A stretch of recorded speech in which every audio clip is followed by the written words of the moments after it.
strategically locate longer-term, larger parking areas on the edges of and outside of the downtown historic core, keeping surface lots discrete and away from the edge of Mill Avenue, and then outside the downtown historic core, strategically prioritize parking hubs that provide ample supply to serve the broader downtown, this notion of park once that I mentioned earlier. So why? The reasoning for that, the downtown historic core serves as Tempe's version of a walkable historic retail center, which Jen talked about as the hallmark of a downtown historic core, and then also maintaining that continuous street wall by keeping those surface parking lots away from the edges of Mill Avenue. How do we make that happen? Allow short-term parking along Mill Avenue to continue providing clear wayfinding to direct people to the strategically located parking areas, and then creating an ease of access, ingress and egress into the parking area, and minimize, again, the notion of people just driving around constantly looking for parking. How can we implement that financially? There are grants available through different subject matters such as transportation, safety, sustainability, regional funding opportunities, development impact fees, parking district revenue, as well as demand-based pricing. And then again, this notion of P3 or public-private partnerships. 2 more to go, infrastructure and sustainability. What we've heard, shade obviously is critically important to pedestrians in the historic core throughout Tempe. The importance of public realm improvements needs to continue, and really minimizing water use and utilizing to the extent possible native vegetation, much of which is already being done today. So initial recommendations, leveraging those investments that have been made through the Downtown Refresh program to really, sets the high bar for all of downtown Tempe and the historic core. We want to continue with that, that notion of what Downtown Refresh has done and is doing, incorporating shaded frontages, low impact stormwater systems to emphasize sustainability, and really emphasizing the notion of a continuous tree canopy, as well as the continuous streetscape improvements, not just along Mill, but east-west, as I mentioned, is really an important part of the overall plan. Why? Why is this important? Well, the recent upgrades on Mill Avenue have really set the bar high for what we think should be done throughout the historic core area, and that's both, all the streets in the downtown area. How can this happen? How can we make this happen? There are numerous opportunities for sustainability and stormwater improvements, and investment in the public right-of-way should really coincide with the private investment, private development on private property. And then financially, how can we make that happen? There's utility rebates, there's third-party grants. Again, I mentioned the expedited permitting through the city is an important part of this, and then partnerships, including infrastructure cost sharing. And I'll hand it back to Jen. All right, great, thanks. So moving on, or getting back to historic preservation.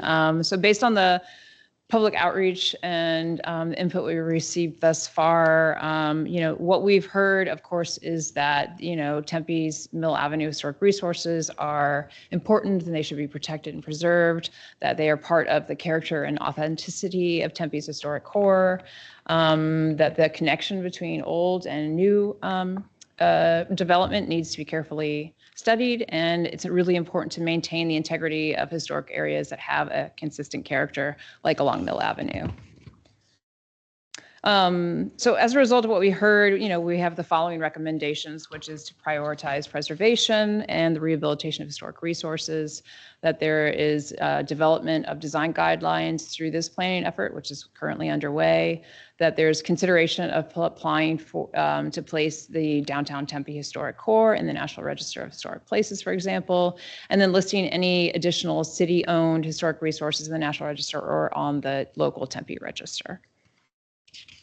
And then, of course, the rationale behind this is that, one, as kind of mentioned before, is that the downtown area is the only remaining area in the Mill Avenue area is one of the only remaining area in downtown Tempe with a consistent historic fabric and design language that connects various individual resources to each other. Let's get over.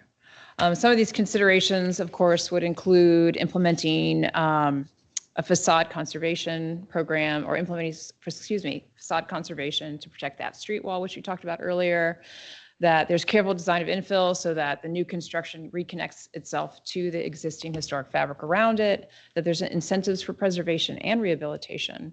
And some of these incentives would include third-party grants, tax incentives, technical assistance, of course, the transfer of development rights, and then, of course, the city of Tempe purchasing some of these historic resources.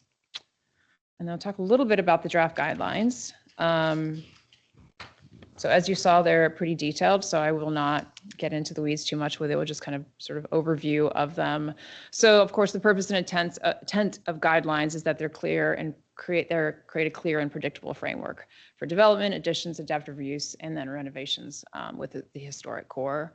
That they seek to preserve the historic street wall and that fine-grained character along Mill Avenue, that they should be supporting economic vitality and reinvestment in the historic core and these areas outside of it, and to enhance the pedestrian comfort and climate resilience in a desert setting. And some of these guiding principles, of course, are as follows, which is, respecting that historic street wall, that we accommodate growth strategically, that we prioritize the public realm, which is, again, those public spaces, encourage authentic contemporary design, and we also think about the climate while we do that. And then what we've heard, of course, not surprisingly to any of you here, is that we should limit high-rise development in the core area, that we need to maintain that low-scale architectural character that currently exists, and that anything that's new construction should be compatible with the massing of existing buildings. And then we wanted to include this map. This is sort of a new map that we included for tonight's discussion that we haven't shared with some of the others, but we plan to, is that we kind of want to show you guys a difference between what was proposed in 2006 to kind of what's being proposed with the current guidelines. So as you can see, some of the height opportunities in the 2006 concept study of building heights, the proposed heights were significantly higher and taller than what we're proposing in the existing or the draft guidelines that we're working on today. I can scoot that over. So I just want to preface this too. This is a map that's in works, in flux. We've heard lots of comment back on this map during the previous public outreach last week. Also, keep in mind that the area designated for Hayden Flour Mill, that max height is just pretend you never saw it. That's in the works partly because Hayden Flour Mill is having its own kind of draft plan being put into place about what can and cannot happen on that lot. So it's kind of its own sort of thing at the moment. So there is some discussion about that height being way too high for that area because we don't want to block the view of Hayden Flour Mill at all. So the base height, again, is what's existing currently. And so this gives you the idea of sort of what possible heights could be in those areas so that you're protecting viewshed and especially protecting the historic resources along Mill Avenue. As you can see from this map is that the proposed maximum heights that are being recommended in this plan are significantly lower than previous plans. And then what we've heard, again, that anything that's new should respect the existing historic fabric and the character that's around it, that they don't overpower it and they don't take precedent, and that they are subordinate to the historic resources around it. And then again, so here's an example from the plan about sort of massing and facade rhythm. And again, I will not read all of those measurements and numbers and setbacks to you because it'll make you cross your eyes. But the general idea being is that, whatever gets rehabilitated or whatever gets put in next to something, in an open lot, for example, that the rhythm and the setbacks and the materials feels cohesive and compatible to the existing properties next to it, and that it has a commercial storefront look and feel to it based on the existing historic fabric that's there.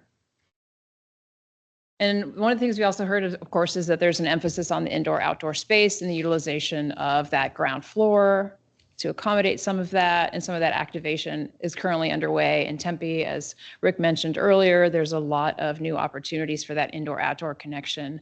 One of the things with that is ground floor activation. So again, it's, whatever is new development, for example, that, you know, traditional storefront properties have storefront windows, there's bulkheads, there's a certain orientation and look, and there's a sort of a level of transparency that you see at the ground floor level. So anything that's new or infill would be referential to that, so that there's that same sort of sense and feel to it.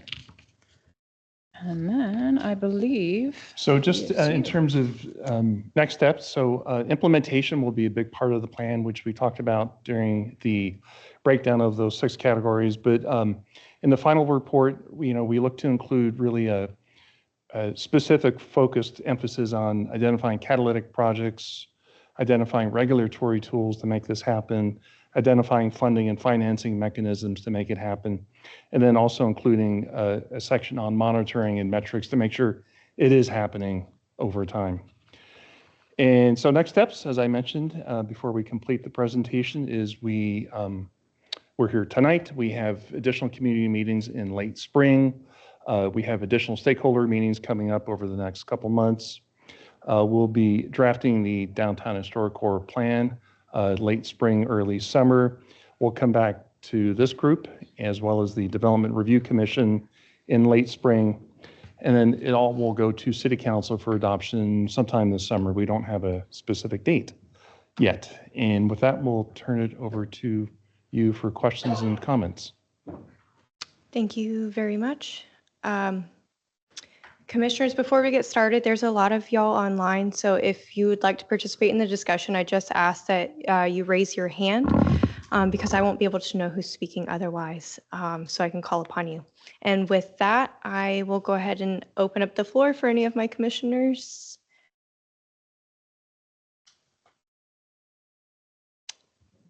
Commissioner Lerner, thank you. Hi, thank you for the presentation. And I was there last week, so I was familiar. But I know there's a lot of other comments. I'd like to start by just saying having presentations is great, but I feel like we are not really integrated into the process as a commission because all we're doing is getting presentations. And then we get invited to these big groups that's open to the community. What I would really like to see and would have liked to have seen, but I still feel there's time, is to see us have a roundtable session that allows us to really sit and instead of having to try to provide comments and then take up an entire meeting doing this, and then we have other business, but we want to give you all of our feedback, have a session, and I would invite the Historic Preservation Foundation from Tempe, not the Arizona one. I know you met with them, but I don't know that the entire foundation has been contacted because I know I wasn't.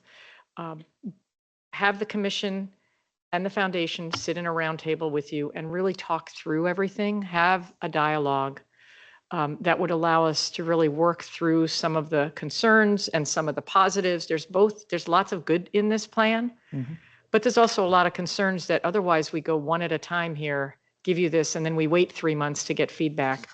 And I'll give you just one example, which was the boundaries. We've been talking about the boundaries and we've given you the same feedback I think 2 or 3 times and nothing changes. And so if it's not going to change, I would like to know why, but I think it would be a lot easier if we were sitting together where we could talk through it. And if we don't get to do that and you just keep presenting to different boards and commissions, I don't think anybody gets that interaction or feedback. That's one of my big concerns is that we're not getting a chance. We're getting the same thing each time from you, with a few tweaks, but we've had a series of things that we have been asking and we're not, at least I'm not seeing many changes. And again, there's some really good things in the plan.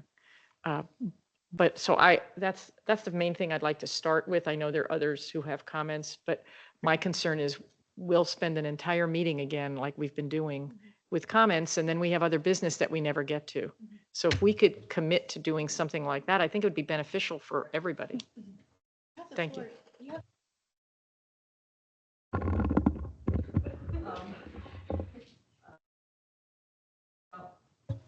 I don't want to keep taking up, but I will bring back another comment just in terms of art. I think it's great to have the 4 tribes as part of it, but we're missing San Pablo. And you know what happened to the Mexican community that was here.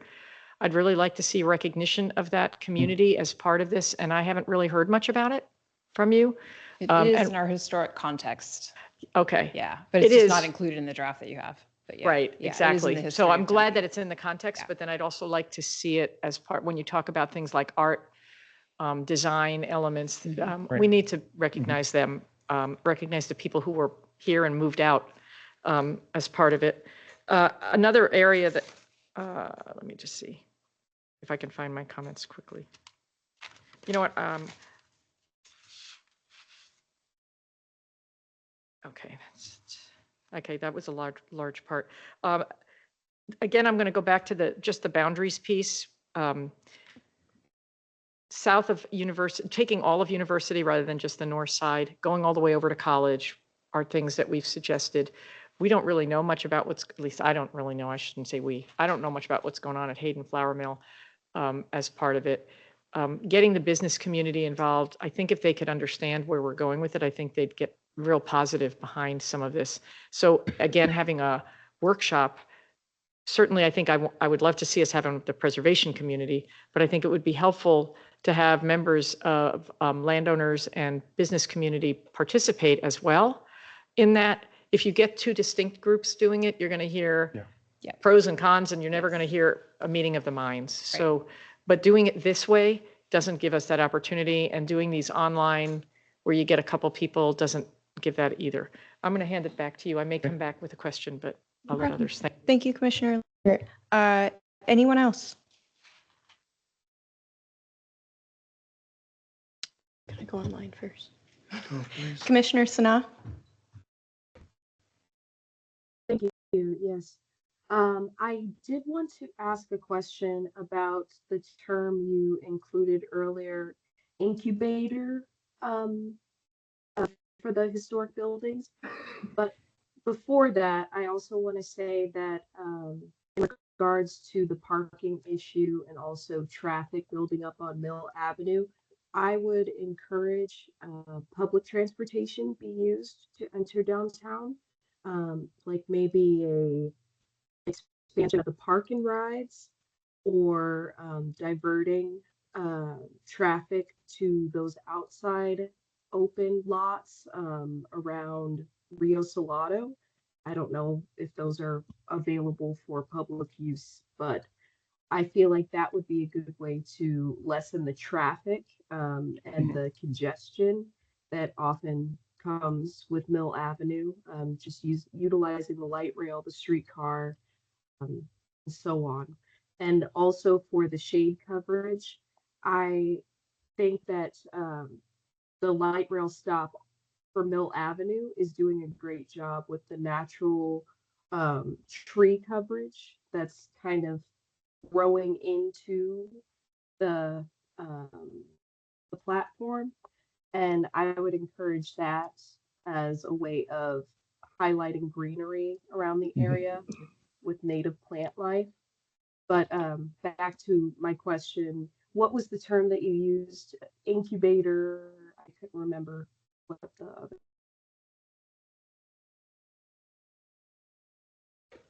Yes, incubator is the term cities use, we use to basically foster and allow startup companies to get started in an area where there might be some vacant storefronts, vacant buildings, low rent. It's a, you know, these are businesses that are trying to get off the ground. And the cool thing is, you know, in a downtown like the historic core, you know, once these incubators sort of begin to take off, they will typically stay in the core area as they grow.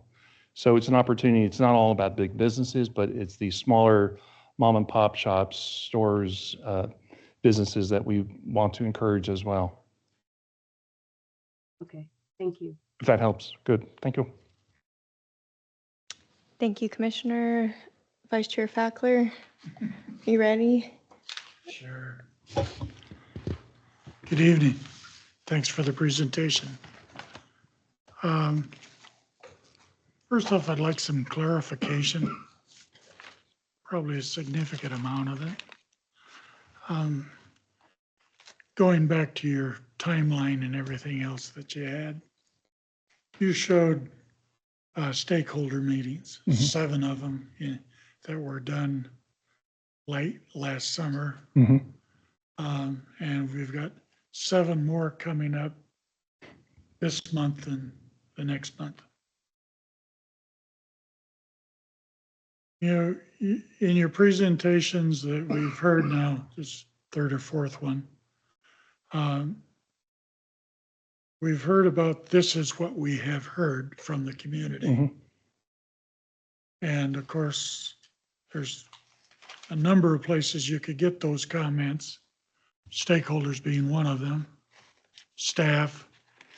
I don't know how many times a month you're meeting with the planning staff and historic staff. We don't get any feedback from that.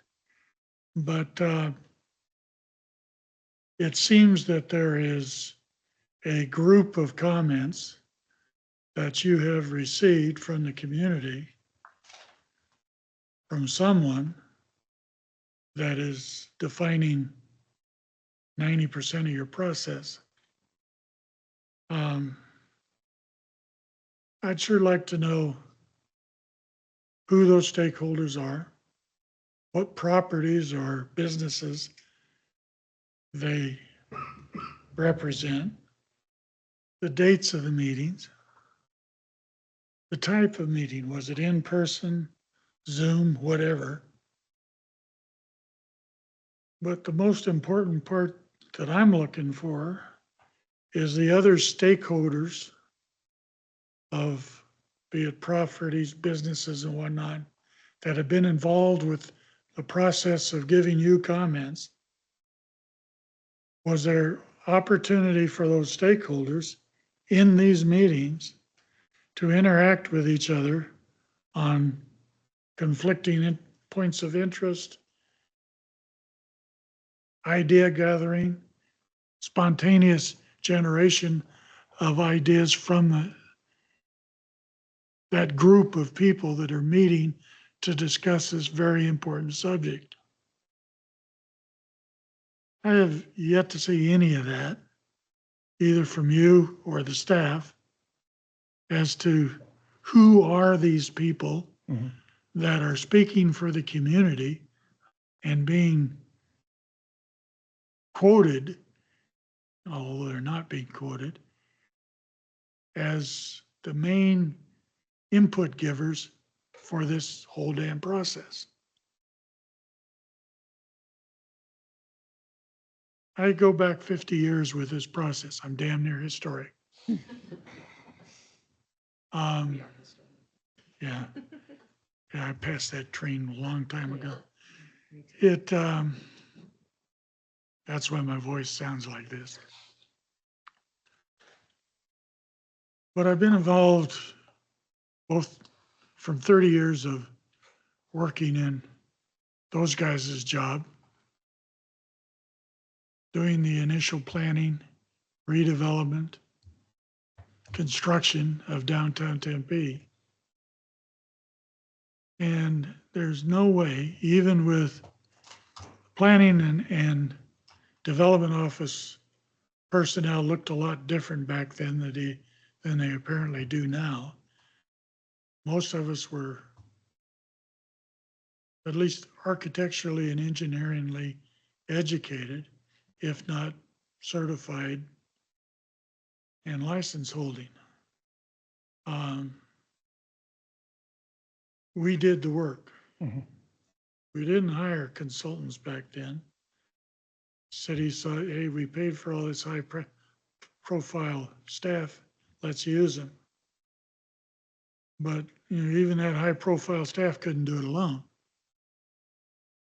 So we involved the community, and that doesn't mean just a couple of spots within the community. The redevelopment plan that was put together in the early 80s for downtown Tempe involved a huge staff effort. It involved a project area committee with 26 elected representatives. We asked people within various quadrants of the downtown, businesses, property owners, residents, whoever they were. We asked them to self-nominate to be elected to represent their individual quadrants. Then we threw those people in a room after they were elected for 18 months, twice a month. Staff and them sat down to a 3 or 4 hour meeting to go through the planning effort that we had done to that point. Staff was, much like you are, gathering the information, writing the drafts, putting the initial planning on the table, and handing out the crayons so that the whole thing got scribbled up. And it gave us something to go back, spend the next 2 weeks refining and refining and refining. And these meetings were brutal. I'll give you not.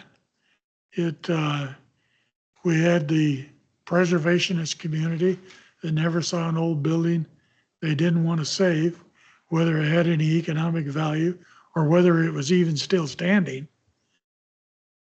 And we had the slash and burners, we call them developers now, that wanted to come in, clear the place out, and build a new shopping center. They both had valid approaches, but there was no integration of that. That's what we spent the 18 months in these stakeholder meetings, working directly with staff to put together a community-based plan that has been being implemented for the last 3 decades. It had legs.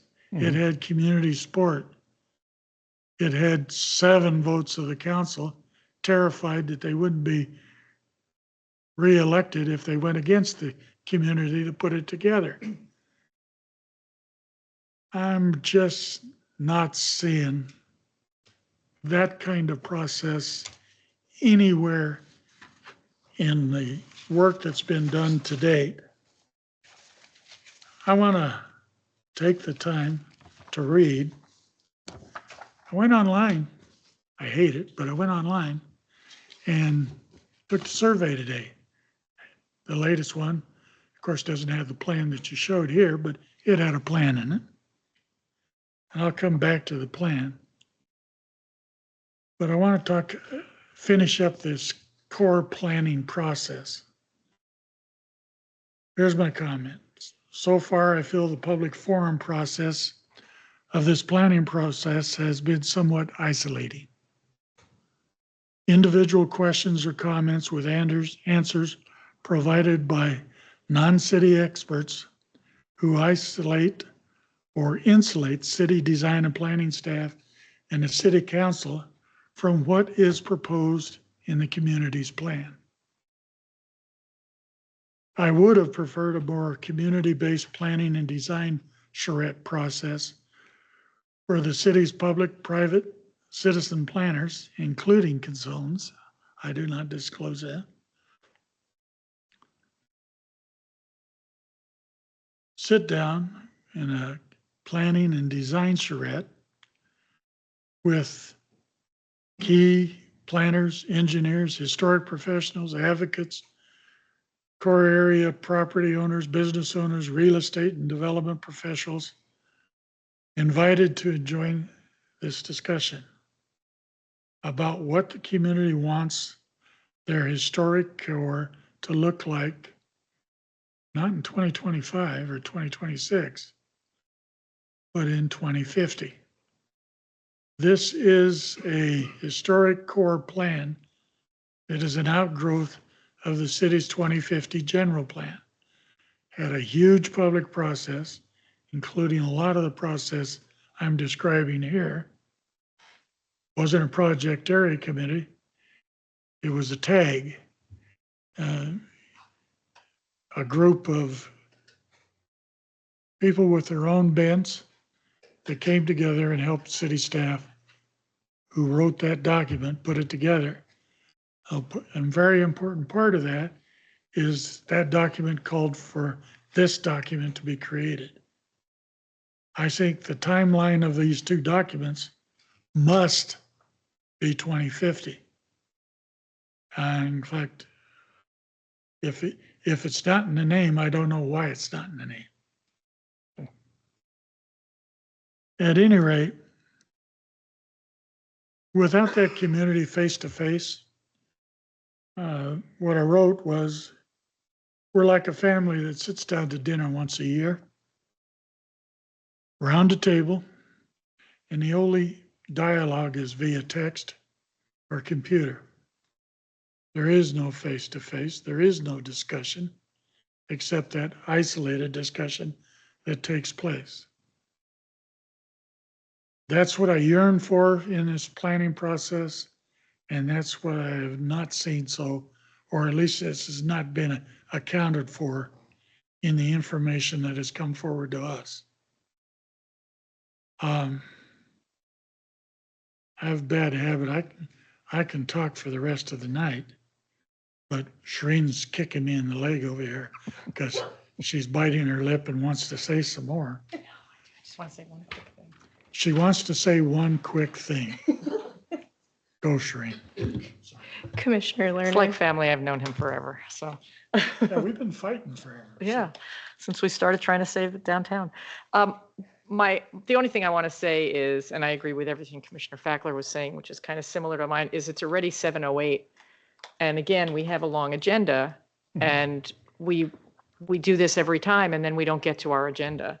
And so I'm bringing that up, I guess, to our chair, because I don't know how we can move forward if we keep doing this where you present, and again, happy to hear it, the 30 minutes, and we only have an hour and a half meeting. Can I jump in? Yeah. Okay. I mean, So, well, I don't know, it's up to the chair. I'm just, Please. that's the only thing Yeah, I wanted to I'm- say, I'm is my mostly- concern about the time. yeah, well, partly that and just in respect to the people that are waiting for us too, but also, so, you know, the concerns that you both of you, all of you probably are expressing, we hear you. And we absolutely, that's been one of the conversations that we recently had with city staff based on the last, because the developers were saying what we didn't hear about. I mean, one of the challenges has been is that when we have reached out to people, people don't respond, and their response has been, well, you can't trust me to check my email. So I do agree with all of you. The team agrees with you. The plan is to actually try to get people to sit down at the table together.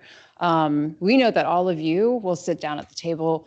Whether or not we can bring some of the developers to the table with you, that remains to be seen. That is one of the challenges that we are having, admittedly. But everything that you're describing, we absolutely agree with you, and we want to do that.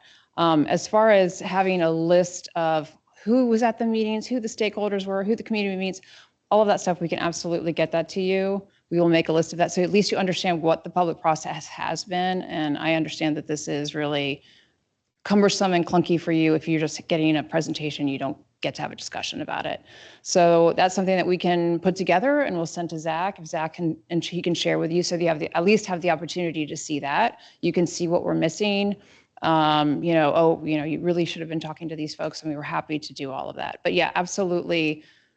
That is on our plan, is to try to have that sit down, bring everybody to the table. Fingers crossed that everybody would actually show up and be willing. I know all of you would be there. We just got to make sure everybody else that has a slightly different opinion, because there's a big push and pull right now between these sort of dual entities. It has been a challenge, admittedly. Chair, can I make one comment? Please do. So my concern will be, it could happen where you could never pull everybody together. So No, but if we can what I get would- enough. I mean, it's great if you can try, but Yeah. otherwise I'd say at the very minimum, get the commission and the foundation together. Mhm. Because there you're going to hear very specific comments and feedback about Right. the plan. Right. And otherwise we could be pushed off because of the difficulty of bringing all Yeah. interested parties into one meeting. As much as Yeah. I think that would be a wonderful thing, we could also end up having Yeah.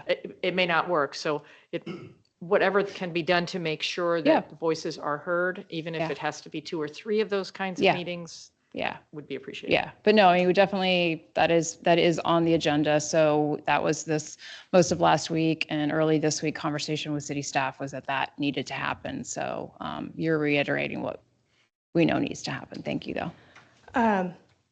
I do think that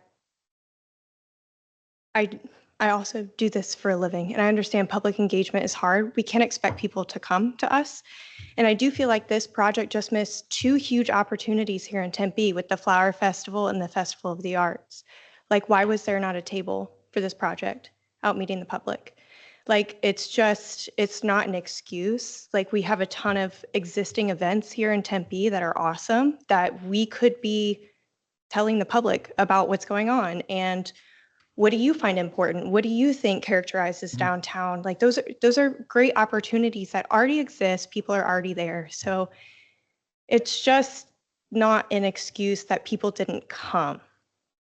And I think particularly for developers, land use attorneys, preservation advocates, I do think there needs to be a more intentional approach to have not just here's what we think, but what do you think? How can we refine it to work for your community?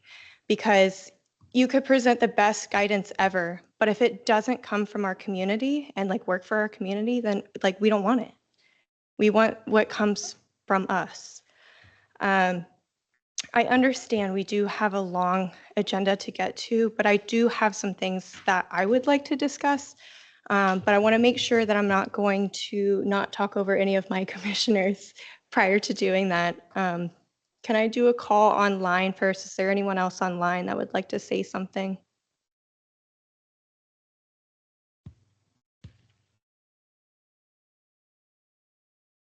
Go ahead.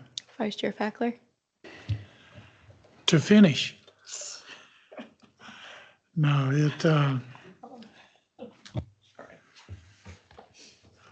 I was the one on the commission that got disturbed that we weren't seeing any listings for near-term, potentially historically eligible properties. A lot of who sit right on Mill Avenue, they're there, they've been there for decades now. They're not historic yet because they haven't met all the guidelines, but there's 15 of those properties that I've identified, sent out to staff, and hopefully you got that. Can you go back on your plans that shows your height guidelines? That one. You know, what concerns me when I look at this map is that, yeah, the historic properties that are on a register of one form or another are there.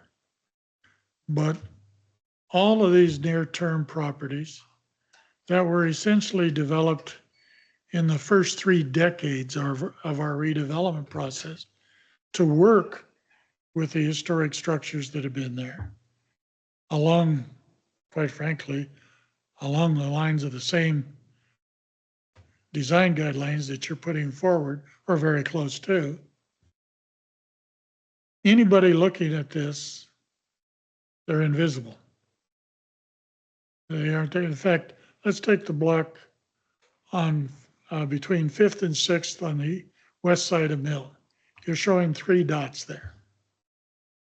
There's actually 4 property ownerships in that block. The one right at the corner of 5th and Mill is owned by the federal government. It's the city post office. It's been there, quite frankly, it qualifies as historic. And the redevelopment that they did in the 70s and 80s also probably qualifies. But we're not, because it's federal government and it's not on the list or anything else, we're not recognizing that that piece of property that has been integrated into the fabric of downtown. You look at this, the dot that is there is not representing the post office. It's representing the Farmer Goodwin building. Making sure that the properties line up and these other contributing properties are shown would basically infill the Mill Avenue frontage all the way up to 3rd Street. And if you include the Hayden Square project, which is coming up 50 years old pretty quickly. If you include that, it wraps around that, virtually that entire block on the west side.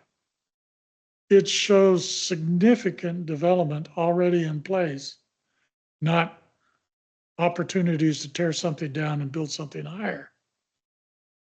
So, and that's reflected in these near-term properties that I called attention to. And I'm sorry about the presentation. I no longer have a design staff to work with. So it's a cut and paste operation in my office at home.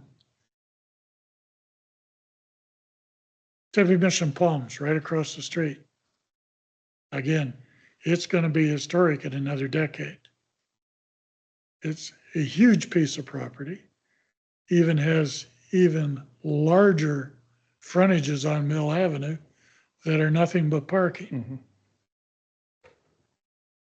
Did the owners of Tempe Mission Palms, were they contacted directly for their comments, what their plans are, what their future desires are for that street frontage?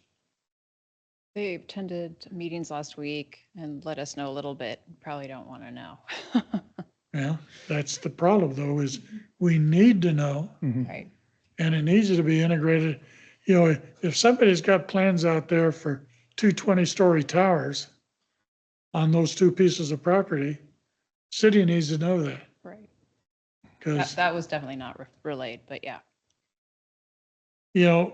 I worked with them shortly after I retired from the city, and they did have plans for a significant expansion of the hotel, but they got outgunned by other hotels that were quicker to the table. But it was always in that 3 to 4 story Mill Avenue frontage properties supporting what's already there. Your design guidelines easily fall within a 3 to 4 story. But anything above a 6 story in that area, you'll never see the Butte again. I'm not sure you'll see the Butte again with 3 to 4, except at Second Avenue, the right of way that the city already owns will provide that little sliver of a view of the Butte. I'm sure that the Indian community will really love that as a final solution. And I use those words purposely, final solution.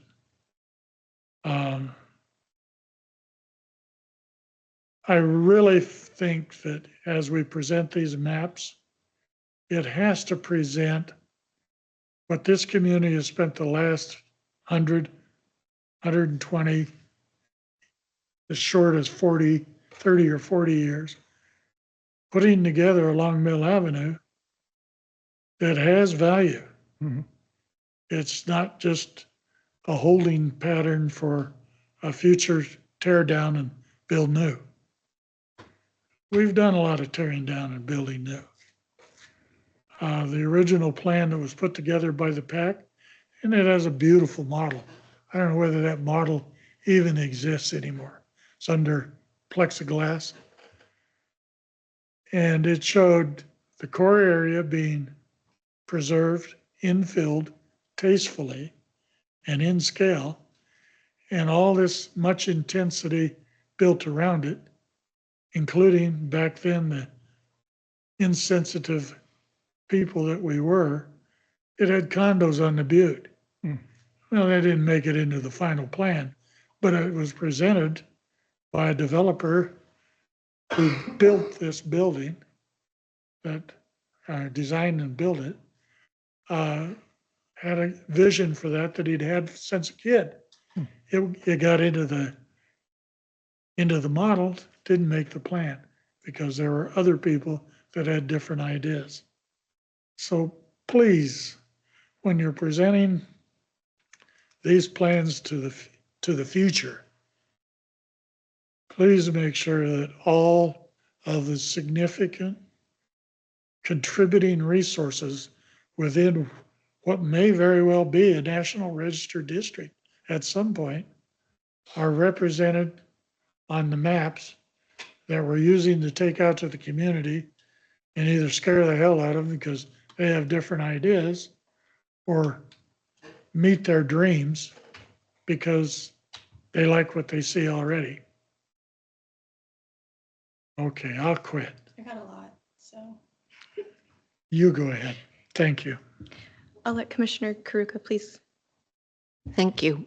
I think a lot of things already mentioned, but I like to add a few. I just mentioned again, I'm not very clear who decided all these boundaries and height. How was it decided to present this way? I just not sure. I think I did go to public meeting last week and I heard like everybody's comments based on comments, but I don't know what the process of how it was decided. And at the public meeting, I mentioned, so general public, when you see this map, it's really difficult to understand what the impact actually is. It really needs a three-dimensional visualization for general public to understand, or they'll be surprised because they don't know what 100 feet means. And the range is like 50 to 100 feet. Who is going to decide which one? It's quite different, 50 and 100. I'm not clear about that. And I like to add, this is not directly related to what your plan or what your work is, but it has been mentioned several times this evening too, about high-rise building is sounds like somehow I keep hearing the only solution for affordable housing, and I just don't know where that's coming from because I have traveled many countries. I lived in a denser place. They don't have a bunch of high-rises, maybe only Hong Kong. But most of other cities, I'm not against density. Density is beautiful to create a very livable community, but I didn't grow up with a bunch of high-rises, surrounded by high-rises. There's occasionally some area, appropriate area, I can see like along the town lake. There are no established old neighborhood nearby, so I can see that. But this special zone, historic zone, having high-rise just so it's sustainable, that I heard another reason. And high-rise is not the solution, only solution for sustainable community, neither affordable housing. I would like to ask some of city staff, so that we have high-rises here, how many units are actually affordable housing here? I feel like most of them are owned by well-to-do people or Airbnb, I'm hearing. So I like to know that what actually really high-rise is contributing to the affordable housing. I'm sorry, this is a little bit off the topic, but that was my comment. Thank you. Thank you. Okay, I've got a few things. I'm going to try and rapid fire, so hang in there with me, please. And this is not an exhaustive list, and I expect that this conversation will be continued outside of this meeting. First, I'm extremely disappointed that the first thing that we've seen of a draft has been in our agenda packet. I specifically requested last time y'all were here giving us a presentation that you would reach out to this commission when forming recommendations and guidelines so that we could be a part of that process and not see it once it's already in its draft state. I've asked for formal updates in our monthly meetings and not received it. And like Vice Chair Fackler mentioned, a lot of times I feel like I'm at a family table with just texting each other, and there's not been great communication. And I don't want to talk about that too much this evening. I would like to talk a little bit about the direction of the plan, because I think you have a good understanding of where community engagement needs to go from here. And I know you've had discussions with the city already. I would like to reinforce that tribal engagement, it needs to be done and incorporated, because when I was looking at this draft plan, when you have your map of the view shed, I just see your icon like on the top of the butte. Have we done an analysis for views of the butte and where we get those best ones, and where can we maybe do TDRs to preserve that view shed and things of that nature.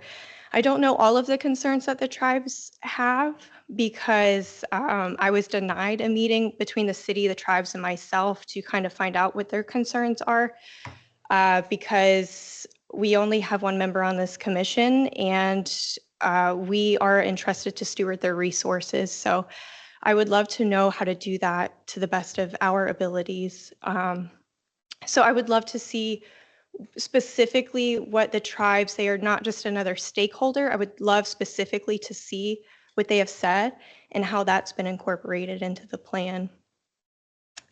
A few things about the actual draft itself. This whole process began, again, when an RFP went out to develop the lot east of the Hackett House.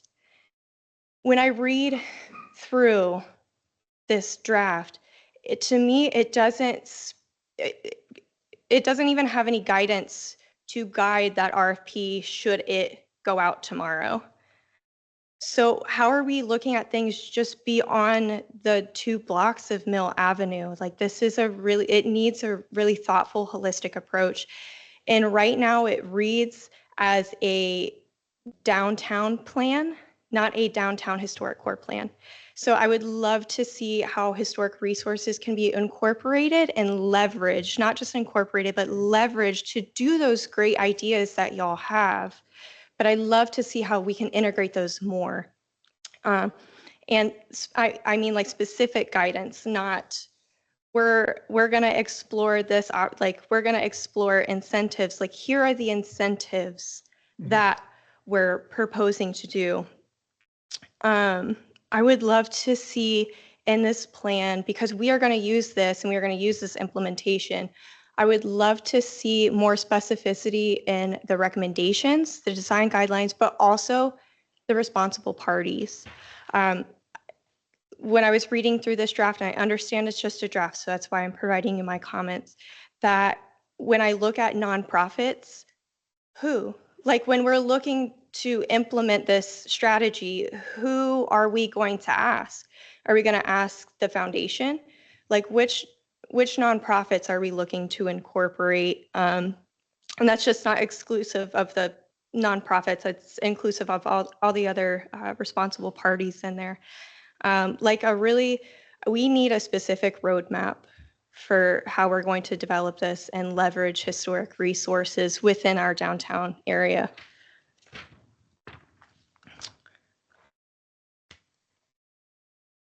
In regards to specificity, I'm just going to bring this up, like streamlining adaptive reuse review timelines. Like, what does that look like? Mm-hmm. Like, because does that mean like skipping HPC? What exactly are we streamlining and why? And I would love to know from the development community, what do they need streamlined? What do they find as the biggest holdup? So how can we work with them? I think that might be all I have.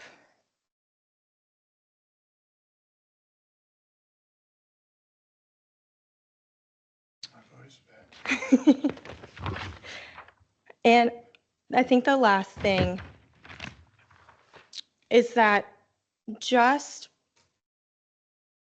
we really need to be creative on how we're going to leverage our historic resources here in Tempe. We cannot just, listing things in the National Register is great, but we're not going to have any mechanism to provide a physical protection to that property should the property owner change. We really need to look at strategies like easements. How can we incentivize easements to provide physical protections for the places that the community has said are important to them? And applying that same thought process to resources that are quickly approaching their 50-year mark. I would love to see, I know that there's an existing conditions analysis that's included in the appendix, along with your historic context and survey. I would love to see that in the meat of the report, because that's what we're doing this for. I don't want to see it in an appendix where it gets lost. It's a planning document. It's going to be long. That's okay. That's why we can click on chapters. So I'd love to see that integrated and how, because I had a hard time with looking at this draft, understanding how these guidelines are going to be applied because I didn't understand our starting point. And I think that that would be something that would be very helpful. Your existing conditions analysis would be very helpful to bring to your public engagement discussions of this is what we think, like our existing conditions. Did we get this right? And then how do you see this growing into 2050? Okay. I know that was rapid That's fire. good. Thank you very much. Commissioner Lerner. Just one last point. Thank you, Chair. One of the other things is that when we hear about things like development and what needs to be done, I'd like to see more about heritage tourism because people are attracted to downtowns if they have something to offer other than a glass front high rise. And when people travel, they travel for the unique areas. Right now, Tempe has somewhat of a unique area. If we're not careful in how we do our planning, and that's part of why we're all so concerned, we will lose that. And you can go to downtown Phoenix and get more historic qualities. Glendale, Chandler, I mean, there's all around us. They have found a way to balance growth and preservation and also to attract, downtown Mesa is hopping now because they've preserved their historic communities and their downtown. So I'd like to see something more about that because I think that helps justify part of what we're hoping to see from here in terms of preservation, conservation easements, is that it actually is an economic benefit to the city. And I didn't see a whole lot in there from that perspective. And yet there's a lot of data out there to show that that's something. And especially with all the high rises of people coming into the hotels nearby, they want a place they can walk and see and experience. And there's communities all over the country that have those kinds of, places where people live and visit, and then they go to the unique areas that are nearby. Thank you, Chair. Okay. Thank you. Thank I know you. that was a lot. I really appreciate your very time. good. And I look forward to having a workshop in the future Yeah. with you. Thank you very Definitely. much. Thanks everyone for your time. Thank you. Okay, that concludes agenda item 7A. Moving on to agenda item 7B, presentation on rehabilitation plan for the Harry Walker House. City-owned property located at 25 East 5th Street. Presenter is Robert Graham of Motley Design Group. And begin whenever you're ready. Thank you. Okay, thank you, Madam Chair, Commission members. My name is Bob Graham. I'm principal of Motley Design Group. We've been retained by the city to do the architectural work on the Walker House. And pleased to sort of walk you through what we've been up to. We're sort of at the 60% stage, although things are moving, I would say, very quickly. We're hoping to have more or less completed plans on this by the end of this month. So next 3 weeks probably we'll be trying to wrap that up. So in your packet you had basically what was our draft plans from about a week ago. But I'd like to walk you through more of just like a descriptive synopsis of what those plans have in them or what they're intended to have in them. So we've broken this down into 5 slides just to look at different aspects of the project. So as far as the exterior goes, obviously this building has had a lot of things done to it over the last 6 months. The photograph on the slide is the one that we took just before they moved it. Just to give you a reference of sort of at least what the House of Tricks version was. So we are planning to kind of take it back to an original condition as much as we can. So this whole scope is something that we've worked out with city staff. We gave them several different options as far as, are we looking for like the version it was from the architect's office in the 70s, or are we looking at this as the 1903 or something close to it? Original. So the intention of what we're trying to do here is more towards the restoration, at least for the exterior, is more of a restoration approach. to where we are planning to take the brick back to brick and not paint.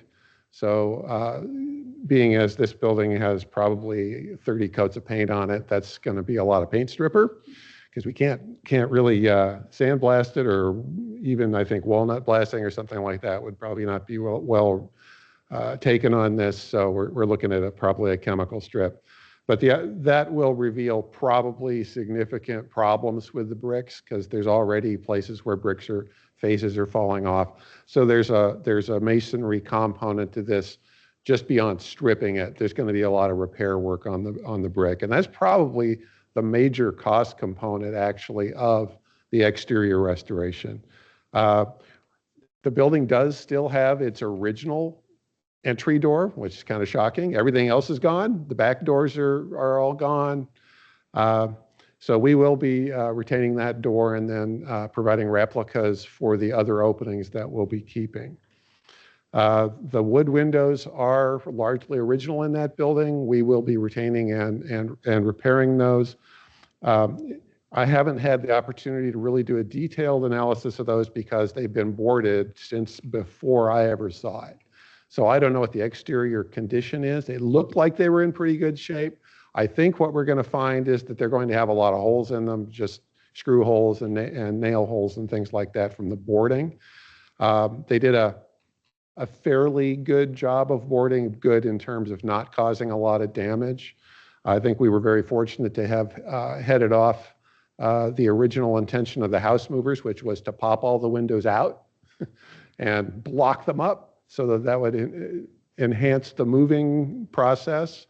As it turned out, they didn't really need to do that. They were able to block the openings with wood framing without taking the windows out. And I think they actually did a really good job. The house movers were excellent. I mean, in my experience, this building got off pretty easy for being moved. Not that much damage. So we will be mostly repairing the original windows. There is one window that is not original to the house that was done in the kitchen. They raised the sill in the kitchen for the countertop. So we'll be restoring that to the original condition. As far as the woodwork on the outside, pretty good shape. It's been maintained very well for many years. So mostly that's just a light repair and paint job. Unfortunately, the porch posts did not make it with the move. They are not to be found. So again, fortunately, I did see them and we did take some measurements before the move. So we'll be able to replicate those. The porch floor was probably wood in 1903. Any photograph I've seen of the building, which I think the earliest photos we have are probably like right around 1970. That wood floor was already gone. It's been concrete or something like that for years. And when it was House of Tricks, they even just sort of blended the site into it. So we're going to recreate at least the feeling of a porch in terms of what's the boundary of the porch with a new concrete slab, and get at least a slight grade separation from the area around it to help redefine the porch. We would not go back with wood, mostly just because we're so close to grade. If we did a wood floor system there to try to do 1903, it's going to rot. And so we thought that was a reasonable compromise. The roof on this was replaced. I don't know for certain, but just looking at the condition of it, I'd say it was replaced probably around 10 years ago, 10 to 20. It's got some use on it, but it's a good quality, what I would call a wood look asphalt roof. To try to go back to wood shingles would be the total restoration approach. But that's a pretty costly system compared to what's on there now. Wood roofs today, the cedar shingles that we get don't last like they did if you bought a cedar shingle in 1903. It would last 50 years. Cedar shingles now won't last 50 years. It's very, very, very maintenance intensive. So the city has decided that we're going to maintain this roof. It's a pretty good representation of a wood appearance. The original back house, which you can see, or the back porch, which you can see on the lower photograph, the first 8 feet of that porch was originally a full width open porch. It had probably been enclosed for many years. That did not make the move. They tore that off before they lifted the house, and the decision's been made that since it's on the back, we're not going to be trying to recreate anything in that location. The interior made it pretty well. If you had been inside the House of Tricks or anything like that, that's what it looks like. There was quite a bit of isolated damage. So for instance, there were holes cut in the floor to access the crawl space to be able to move the house. The biggest damage or area of damage that was suffered is on the lower slide there. And this is where it was discovered at an interesting point in time, like nobody knew until they started to move it, that this was an adobe building. Surprised me quite a bit, I have to say. I've only seen one other building like this in Arizona that has a brick veneer over adobe, and it's up in Show Low. So this is a really unusual kind of construction. But what happened, near as I can tell, was when they set the building down on the new foundation, there was basically a big gap under what is now the east wall where the adobe was. And so the adobe just kind of slumped down. So you can see there's a horizontal crack there. That's just where the adobe has come down. So the city is working with an adobe contractor to get that properly repaired and stabilized, which has to be done in kind of sections. Other interior work is mostly just patch and repair kind of stuff. The rehab work that was done probably back when it was made into various office uses, a lot of the interior doors had been lost.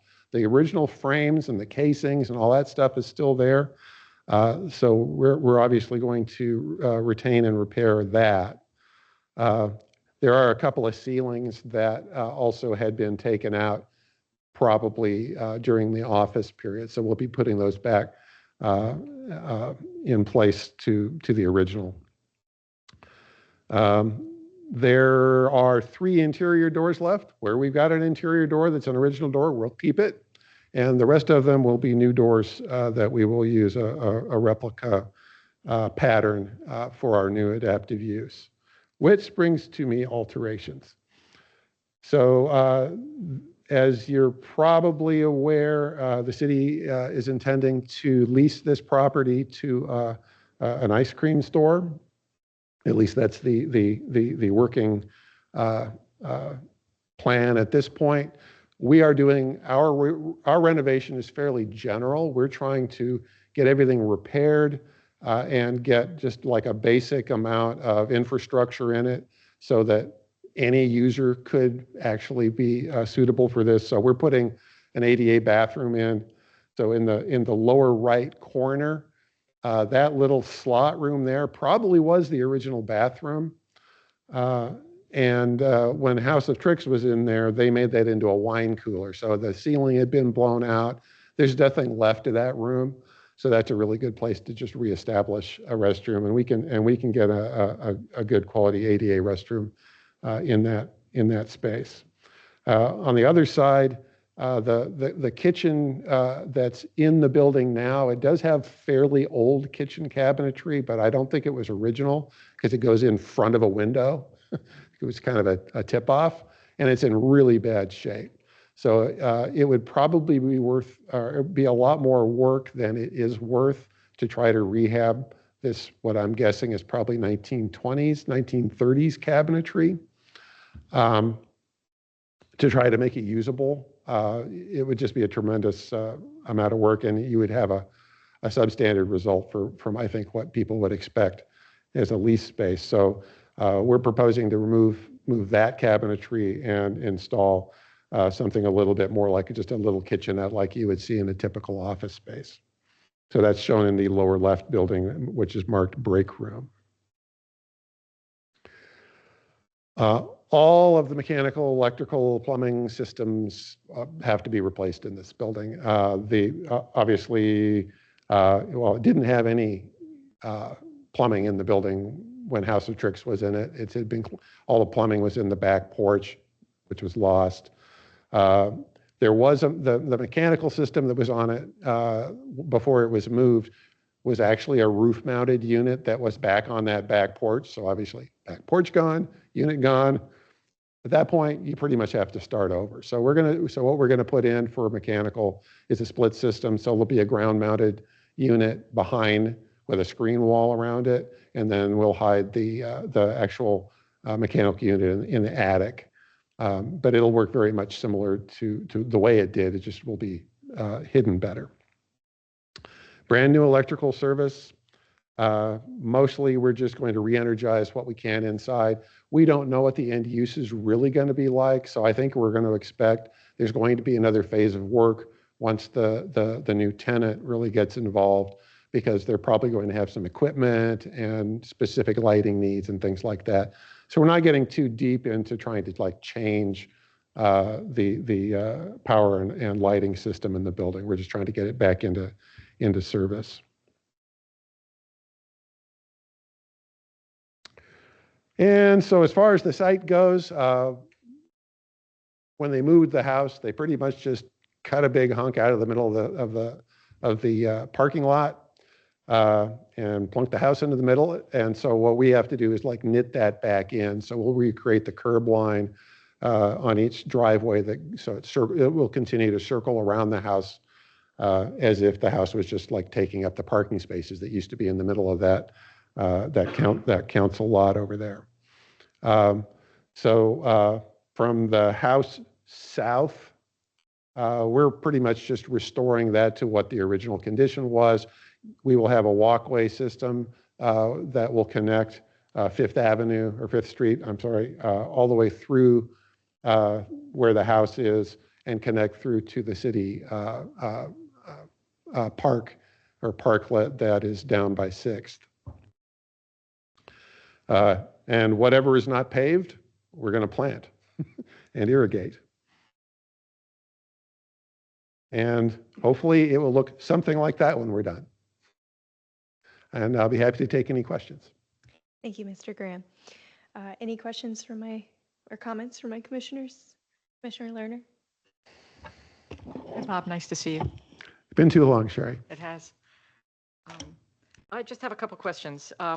First of all, I'm really happy this will be done, and I like your plan. What are you going to do about the interior with the adobe? Are you going to stucco that? Are we going to see the exposed adobe, since it sounds like it's a pretty unique thing to see, and I know it'll need to be repaired. But what's the plan for the interior with that? Zach may know more about that. He's more directly involved. Okay. Yeah, so the city's contracted with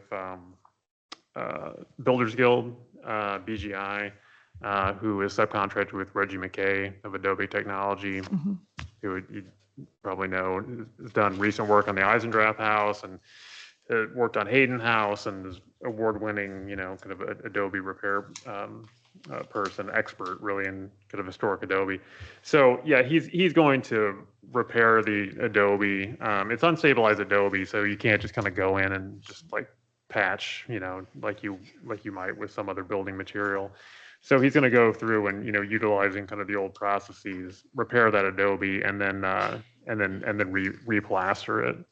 So it won't be exposed? It will not be exposed. Is there any way to do that? Or like in Hayden House, there's sections that are exposed so people can see that once existed, putting it behind glass or plastic or something to So if I know that. Reggie, if I know Reggie, he will do that. Okay.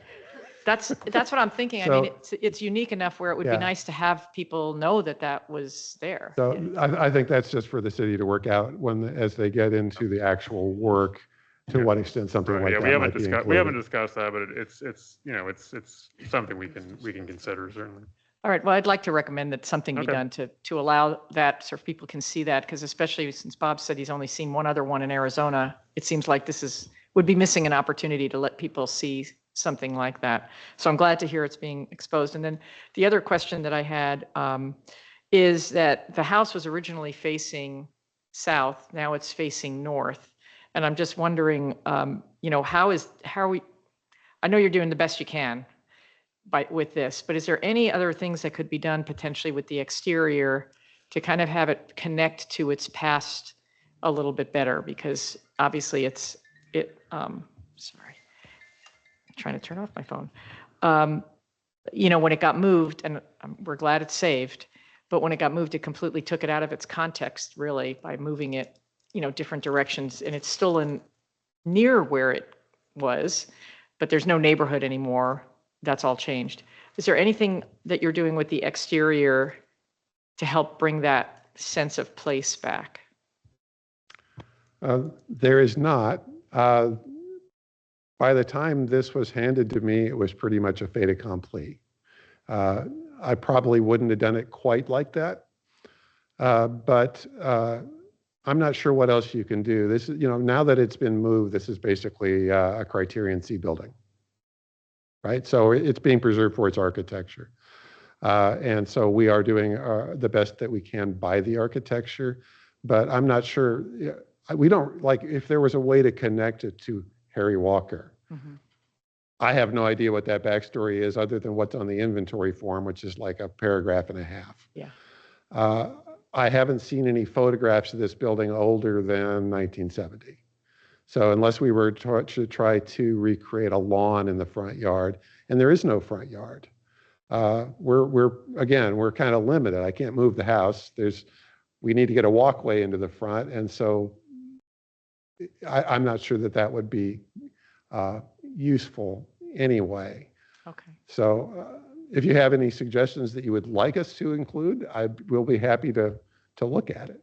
And I think, if we see some more background information, maybe we could. But the last question I have is based on, thank you for your answer, will this house, after you're done, be National Register?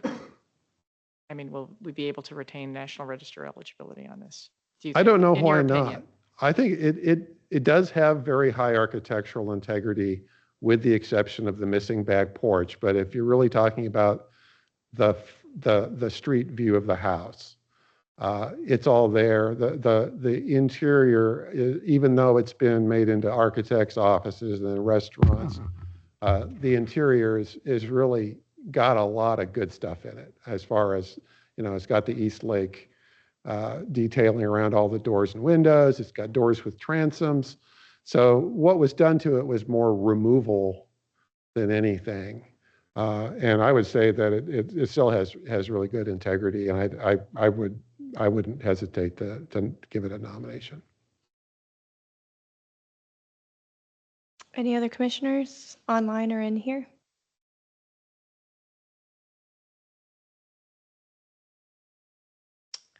Okay, I got nothing. Thank you so much All right. for all of your hard work. We're really excited and can't wait. Thanks for your time. Thank you. All right, that concludes agenda item 7B. Agenda item 7C, discussion of Commissioners' January HPC meeting queries about a slew of items. Dr. Legner, would you like to walk us through? Are we doing each one? Yeah, so we have a number of, by my count, we have about 8 questions that were raised at the January meeting that staff was not able to answer, and that the commission had asked us to do some research on and get answers for you. So we were happy to do that. And as a reminder, this was on the February agenda, and HPC elected to push it to March. So that's why we're talking about it now. For the last few questions, or a couple of questions, we have April Kroner, who's the Deputy Economic Development Director, to assist with those, since those are really kind of economic development focused questions. And then for some of the middle questions about Double Butte Cemetery, I'm essentially just going to be, giving you the comment, or reading you the comment of the head of parks, Alex Jovanovich, who was helpful in getting me answers to these questions. So for the first one, I'm just going to go through them, and then if we could kind of go through our answers, and then maybe if we could wait till the end, if there's a kind of additional follow-up questions, that would be helpful. So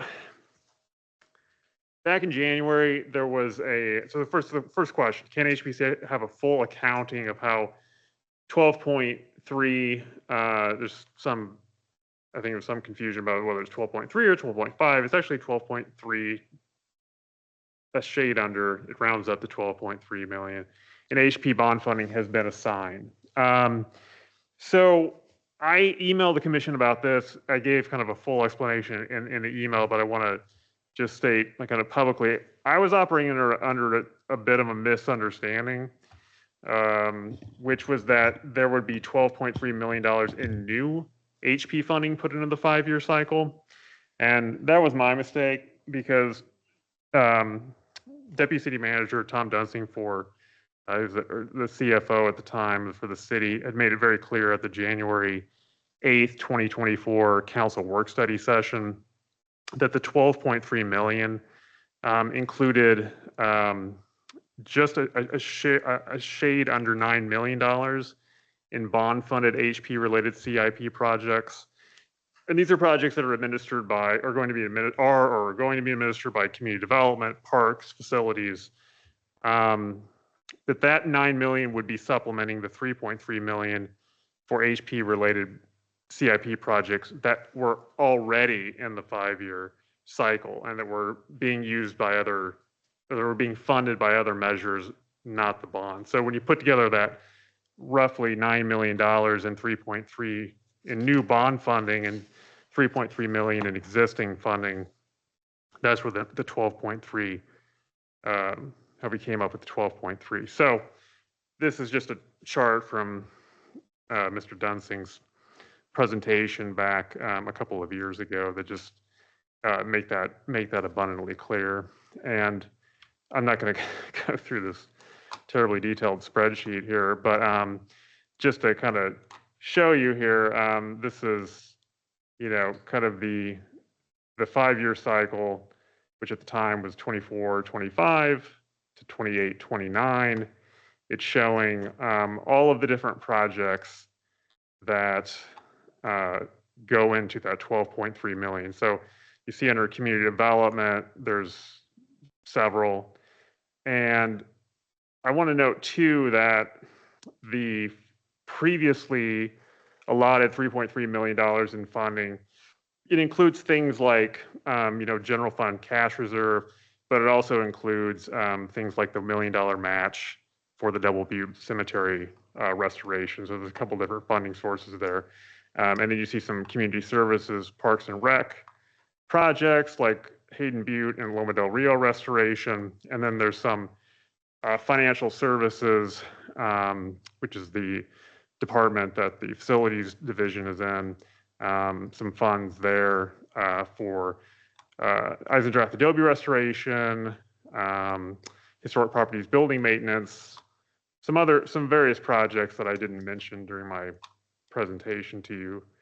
And if you add that all up, if you look at the bottom here, the total is $12,251,405. So that's where the $12.3 million comes from. So it does all add up, I assure you. So my apologies for the misleading you a bit on that. Okay, next one. Let's go back here. So the next question is the plan to put rent revenue from buildings purchased with the Endangered Historic Properties Acquisition Fund back into that fund? So I had a conversation with Tom Dunsing's successor, Lizette Camacho, and she said that no, in fact, typically revenue like rent is used to defray costs of maintaining the building rather than, in this case, putting it back into a fund. So that account, that Historic Properties Acquisition Fund, it's being utilized for a couple of different purposes. One is some of the money has been siphoned off into a new fund for the Walker House rehabilitation, about $750,000 for that. And then the remainder of it was used to help go to the purchase of the Tempe Bank building and the Tempe Hardware building. Okay. 3, can the HPO provide the HPC with the draft W Butte Cemetery Restoration Plan? So I sent that to you a couple times via email. So if you didn't have a chance to read that, please do. And if you can't download the file anymore, because it is a big file, so I just kind of send it across the file sharing network, let me know and I'll send it to you again. 4th, was the donor funding for the W Butte Cemetery restoration reserved for only historic preservation? So I asked Alex Jovanovich about that. This is what Alex said. He said, regarding the donation from the Brock Foundation, that's the entity that donated the $1 million match, there were no stipulations on how the money could be spent, and no specific projects or even general areas / amenities within the cemetery that were identified. Since the donated funds are being received by the city over time, I anticipate additional discussion to occur with the foundation, meaning the Brock Foundation representative. Former Mayor Hugh Hallman is our point of contact for the donated funds, so he may have requests for how the money should be spent in the future. Okay. So next on Double Butte, for Double Butte Cemetery, is there a list prioritizing which headstones need to be replaced? What would the care requirements be? What if family is unreachable? Will the city then take responsibility for the replacements? Okay, so to the first part, Alex responded, it is my understanding the markers are one of the items that the preservation CIP money could be used for, so yes, the city would be paying to repair, replace them. Aztec, which is now known as TIPSA, cultural resources firm that is assisting with this project, included evaluations on all of the markers and essentially prioritize some 200 plus markers out of the 1,000 plus that have issues. Technically, the families are responsible for caring for them, but it isn't likely that would occur as it hasn't been occurring. Furthermore, a couple of questions we have had for a while prior to initiating the study is what responsibilities does the city have to repair / replace damaged markers and historic lot enclosures, and what right does the city have to do so, especially in the event the family is unreachable? Ultimately, the legal advice we received is that we are not responsible for repairing, replacing those items, but we do have the right to do so. And then finally, for the last part of the question, or series of questions, Alex states, regarding the city taking responsibility for repairs, most likely it will occur as funding allows. I think we will have to determine what types of damages we will repair or replace, as I don't think it is physically possible to repair or replace all the damaged markers and lot enclosures. Okay. And then, so for the 6th question there is just a request, can HPO provide the HPC with the development and disposition agreement between the city manager and First and Farmer LLC that involves the Gonzalez Martinez house site. I went ahead and provided that to you via email, via file share. Again, if you still haven't had a chance to download that and it's expired, the link's expired, let me know and I'll resend it to you. And then for the last 2 questions, we have April Croner here, as I mentioned, the city's Deputy Economic Development Director, who has a couple of remarks to make about those.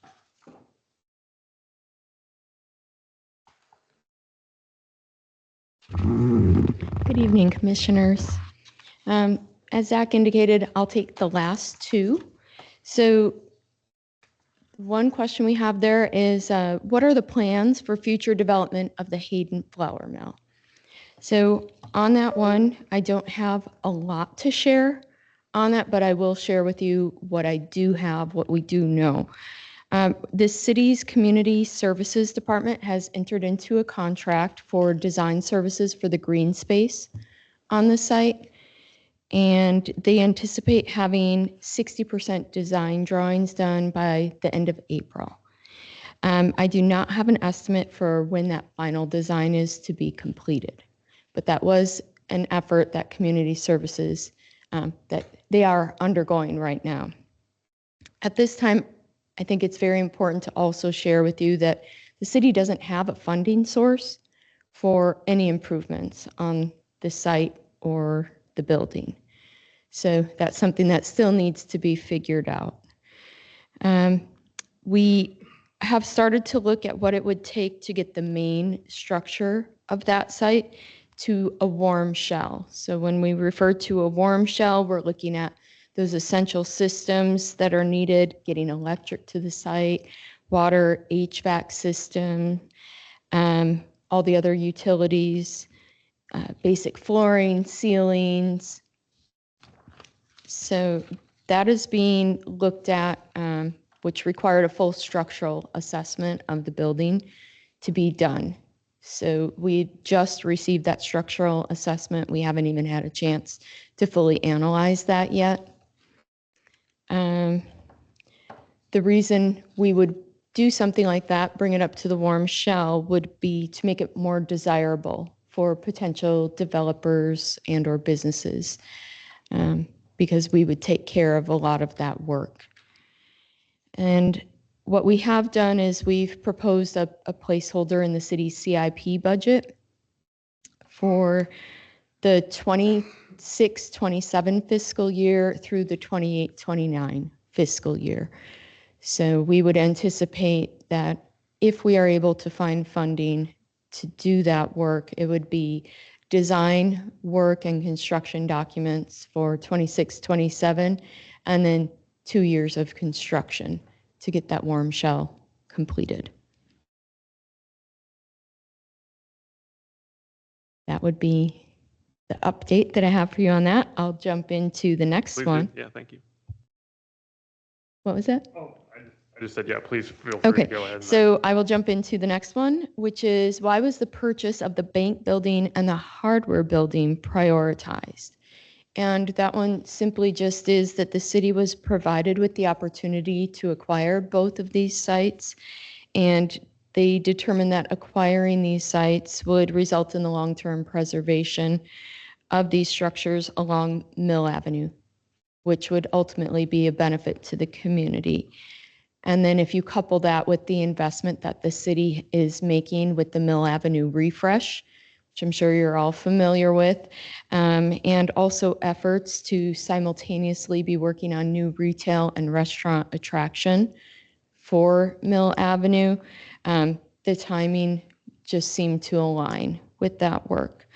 So the acquisition of these two buildings is another investment that shows the city's commitment to improving the Mill Avenue corridor and preservation of historic properties that are key to the corridor's historic character. Thank you. Thanks, April. Any questions, folks? How do you want us? Okay, I'll just open up the floor for any one of them. We'll try and stay on topic. Mr. Fackler, Vice Chair Fackler. Zach, and maybe this is a Jeff question, but I'm assuming that First and Farmer LLC is in a position to be defaulted out of the agreement, but I'm, number one, hoping that that has not been done at this point, but sure like to know what the status is and the thinking is of the city as it relates whether they're going to continue to go forward with that group or look for alternatives. Let April speak to that. It's more of an economic development is managing that DDA. Yes, so Thanks, April. thank you. And commissioners, relative to that development agreement, our department has seen some changeover since that development agreement has been in place, and more recently over the past 2 years. But we do have our team reviewing that development agreement, reviewing all the pieces that are identified in there. There were city items that we were to do and items that the developer was supposed to also do. So it's really assessing that and then working with our legal team to make the final determination as to where things are at and what we can, if we've missed anything, and then what would the developer need to do, and where we're at. So that assessment is just underway at this time. I understand you're in the point and finger phase, but is the developer of a mind to move forward with this project, working with the city, or take another route? Do we know? I have not talked with the developer on this. Again, we need to understand the development agreement and get a clear, legal take as to where things are. It's not really a pointing fingers. It's more, what does the agreement say and who has completed what or not completed what as it pertains to that agreement. So Who's greatest at default? Is that the deal? again, it's not a pointing fingers, but it's just having to understand the facts and where everything is at. So until we have that, our team will not be reaching out to the developer until we have that clarification with the legal team. I understand, but, as it relates to this commission and that historic structure, monsoon season will soon be upon us. I don't know whether it could stand another season like it had last year.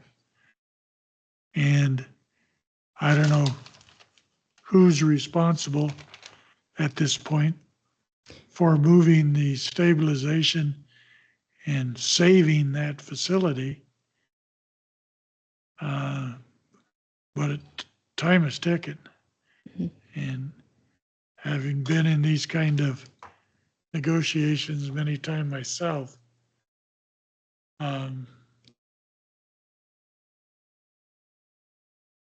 get your work done as quickly as possible. Bring it back to the table as soon as possible.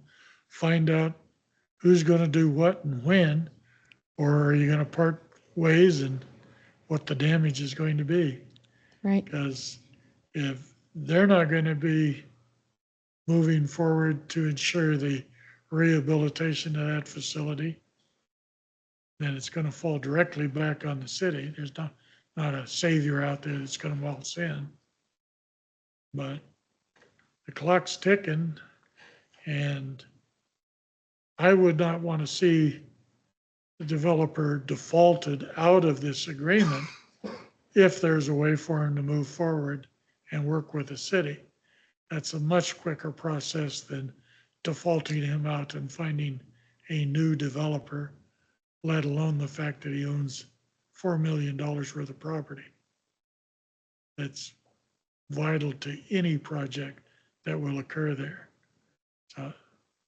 Yeah, I don't think anybody wants to see that happen, in terms of the. Well, nobody wants Yeah. to, But that's why April and her team are working. Yeah, currently working through it to kind of see so that the city and the developer, can kind of collectively help facilitate the expeditious historic not only preservation but rehabilitation of the house and the stabilization of the adobe. So that's exactly what was the point of the process that she's describing. So what prompted the city looking into this development agreement? Was it our discussion? Was this just, if we didn't say anything, was it just going to sit? What prompted the follow-up? I would not say that. What I would say is that what had happened is it was a little bit of a unique situation, and April can expand on what I'm saying, but since it began in community development, I think I'm safe to say this. So the development agreement, it kind of began in community development. And, typically in this kind of situation, it will then, have kind of a point person, or typically these development agreements go over to economic development. Well, they'll have someone who is kind of reviewing and, ensuring like April and her team are doing now, that these certain benchmarks are being hit by the developer. And there were just various circumstances occurred in which that didn't happen. And so, and that was something that was kind of partly on me, partly on our team. We didn't kind of realize that we didn't have kind of active monitoring going on of that. So it was really kind of just recently that it was assigned to economic development, and that we could have their folks kind of take over and be going through doing what they're doing now and reviewing the agreement, to make sure that those benchmarks are being hit. And if they're not, then what is to be done about it, as April described. So there was just a bit, there was lag. There was some lag time, certainly. And that's regrettable, but we're working as quickly as we can to try to remedy that at this point. Okay, I'm very surprised that when an entire wall fell down, that didn't warrant us looking into it a little bit more or more quickly.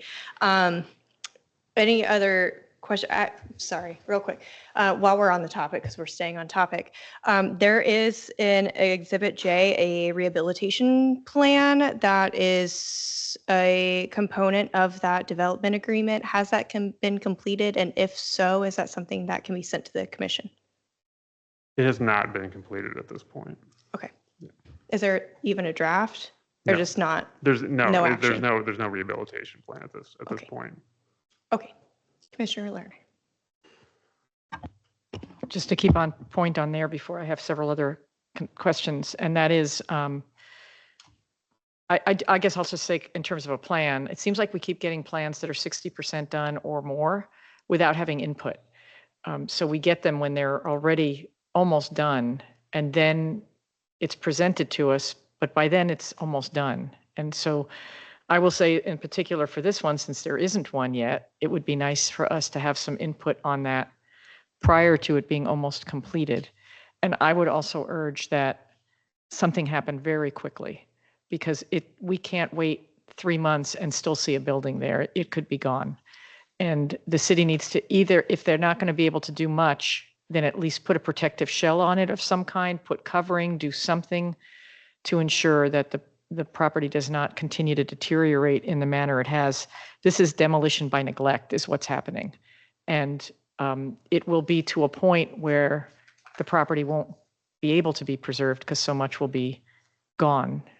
So I would just urge the city to prioritize this, get the legal questions answered, and move forward on doing whatever it can be, even if we can't do the preservation right away, do the protection so that we don't see another wall fall or any other continued damage on that. And demolition by neglect, as a term, we all know and it does happen all too often. So that's my request, just a follow-up on, just a continuation on that discussion. And then I have a couple of other points, if that's okay.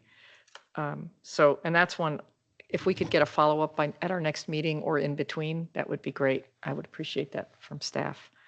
I'm concerned about the 12.3 million bond funds on the way it's being assigned and what we're learning, because when we voted for it, we thought it was 12.3 million, not taking 3 million that had already been assigned through CIP, because we thought we were voting on 12.3 million on top of whatever is already happening. And this goes to a concern I have about the city taking on historic properties, maintaining them, like the bank building and what's the other one? The hardware. And owning those, and then are they going to maintain it? And Gonzalez Martinez, obviously it's not the greatest example because it's a completely different type of building, but the fact that it's not being maintained properly is a concern. I thought we were voting, when we all voted, it said 12.3 million. So now it's really 9 million from your explanation, which I appreciate. And it's replacing money that had already been assigned to historic projects. So we're really 3 million short of what we, as the public, voted for. And so I would like to see that addressed, because just to say, oh, well, we just took, now we've taken CIP money, 3 million, that was CIP already, and we're using HP bond funds, which means really the bond is 3 million short of what we said we thought we were voting for. At least that's based on what I was looking at, and based on the interpretation that we just got, that's what I'm understanding has happened. And 3 million's a considerable amount and could be of use to helping the Gonzalez Martinez house or purchasing another property that is endangered. So I'd like to do a little bit more, get a little bit more information on that, on how we were told that it was 12 million, but now it's 9, and that CIP money is being pulled out from there. Where's that 3 million going that was there? Is it going to continue to stay with historic properties? And I realize, Dr. Lechner, this might be, we might need somebody from finance to help with that, but that's certainly when we all read the bond, we were under the impression it was a 12.3, not that we were taking 3 million. I want those projects to continue, the 3 million, but it looks like you were going to answer me before I go on. Well, yeah, no, I mean, I don't think the bond question, I mean, I'm not a Tempe resident, and so I didn't vote on the bond, but I don't think that it would ever mention in the bond question, you know, specifically $12.3 million for historic preservation. Yeah, that was my understanding, but as I said, as Mr. Dunsing was pretty, clear about in his public presentations about it, that, it did include, the 12.3 did include the 3 or 3.3 million of existing. So yeah, I understand your confusion, but I don't know exactly what our budget office could. I guess I'm not really sure what information you're looking for from the budget office. I'd like to get that 3.3 million back to historic projects. That's what I'd like. Yeah. So that's where I'm coming from, is that it's if it was CIP money and now it's being used from the 12 million to there, where's that CIP money going? I'd like to see it with historic projects. And if it's going to historic projects, great. Well, it is. It is. But I mean the additional 3, because you know what I mean? Because it was 12 million that we voted for. There were 3 million already assigned through CIP. Now that 12 million is now 9 million, because they're taking 3 million from there, putting it here. So that 3 million that was already CIP money assigned to historic, where's that going? Because it should go to historic. And unless I'm totally confused. Well, I just don't think it ever. I just don't think it ever was. What I'm disputing is that it ever was assigned to it, and that it was somehow pulled back. I think there was it's a misunderstanding on my part, and I apologize for that. And I could have communicated that more clearly, or had a better sense of exactly how that was adding up. But I mean, I'll just be honest with you, Commissioner. I mean, the city doesn't have $3 million lying around that it's able to and is going to devote to additional historic preservation projects. That's, I mean, just the financial realities of the city. I mean, I would love for that to be the case. I'm sure, our municipal budget office would love for that to be the case, but it's just not the reality that we're facing. So it's just not going to be something that can and will happen, I'm afraid. I understand that. I would really love to have that. I understand you're taking responsibility for the confusion on that. I just don't know what the reality was versus that. And I guess maybe some of it, we have to go back and look at what the bond specifically said. And maybe that's something we need to do. And I don't know if I can find that at this point, because it's going to be buried in the web somewhere, but the city should have a copy of that. And I would love to see a copy of the original bond and what that stated. So if there's a way for us to get a copy of that, I can track down That would be information on great. that for you. Thank you. To you. Yeah, of course. And then the second comment I had on, and I thank you for answering all these questions. I know there were a lot of questions that we've had. So I appreciate that. Sure. The next one I'd like to ask is it pertains to the acquisition of the bank and the hardware building, and the discussion that we've had on the commission, and also that I know we had at one time. Dr. Lechner, you were there when we were talking to the finance folks early on in the time that we were speaking about the bond. The question about easements and selling back to refund the acquisition fund, to place money back in there, because while it's great that the city is preserving 2 buildings, and I'm appreciative of that, I do have concerns about maintenance, because we've seen that doesn't always happen by the city. You have to have a dedicated fund for historic properties because of the challenge in caring for historic properties that's different from a modern property. And the city doesn't always set aside those kinds of funds. Again, Gonzalez Martinez, not the best example, but we've seen that with others where you had a collapse of the porch, right, on which house? Peterson House, right? And really that shouldn't wait for them to deteriorate to such an extent. So owning, while I think it's great that we are buying the bank and hardware buildings, I'm very appreciative that the city took those on. I am concerned about future maintenance, and also the fact that we have right next door to the hardware building, there's a historic building that really should be preserved as well, would like to be purchased. And at one point we discussed the idea of if you place an easement and then you sell it, the easement is to preserve the historic character of the property. You can sell it to a developer who's then required to preserve that building. And then you're not putting the city in the position of being a property owner, a renter, all of those things. You're actually allowing public partnerships with those easements. And I really would like to find out if there's any way to do that. I've spoken to a couple of folks on the council who seem very intrigued by this idea because they know that it will allow them to purchase other properties and again do the same kind of thing, and then also not put the city in that position of being a property owner in that way. So if there's some research that can be done to see the viability of something like that, where you put a preservation easement on it that states what can and cannot be done with the property and then sell it. And if nobody wants to buy it, there's still an easement, at least it protects it. But I do think because it would be in a very prime position on Mill, there would be people who would say, yeah, I would love to have a beautiful historic building that would have character, and I can then have a restaurant, have a business, because it will draw people in with that. So could there be some additional research on that question on whether that's viable, please? Yes, I can look and I can talk with our budget folks about that. Thank you. And it may be legal that has to look into that as well. Yeah, and yeah, if they don't, they'll certainly consult with the city attorney's office on that if they can't, speak to that right off the top of their head. Okay, and then just a couple more quick comments. Second thing, when pertaining to the cemetery, I understand that there were no requirements by Mr. Brock in terms of his donation, but again, when we were voting on the bond, we included the cemetery, and we were all thinking that those funds would be stipulated for historic areas. And I was unclear by the presentation on whether or not, and I understand, I think Mr. Brock thought it would be for historic, but there are no strings attached, as you said. But the bond funds are all going to be dedicated, I assume, to the historic components of the city, correct? Not just paving.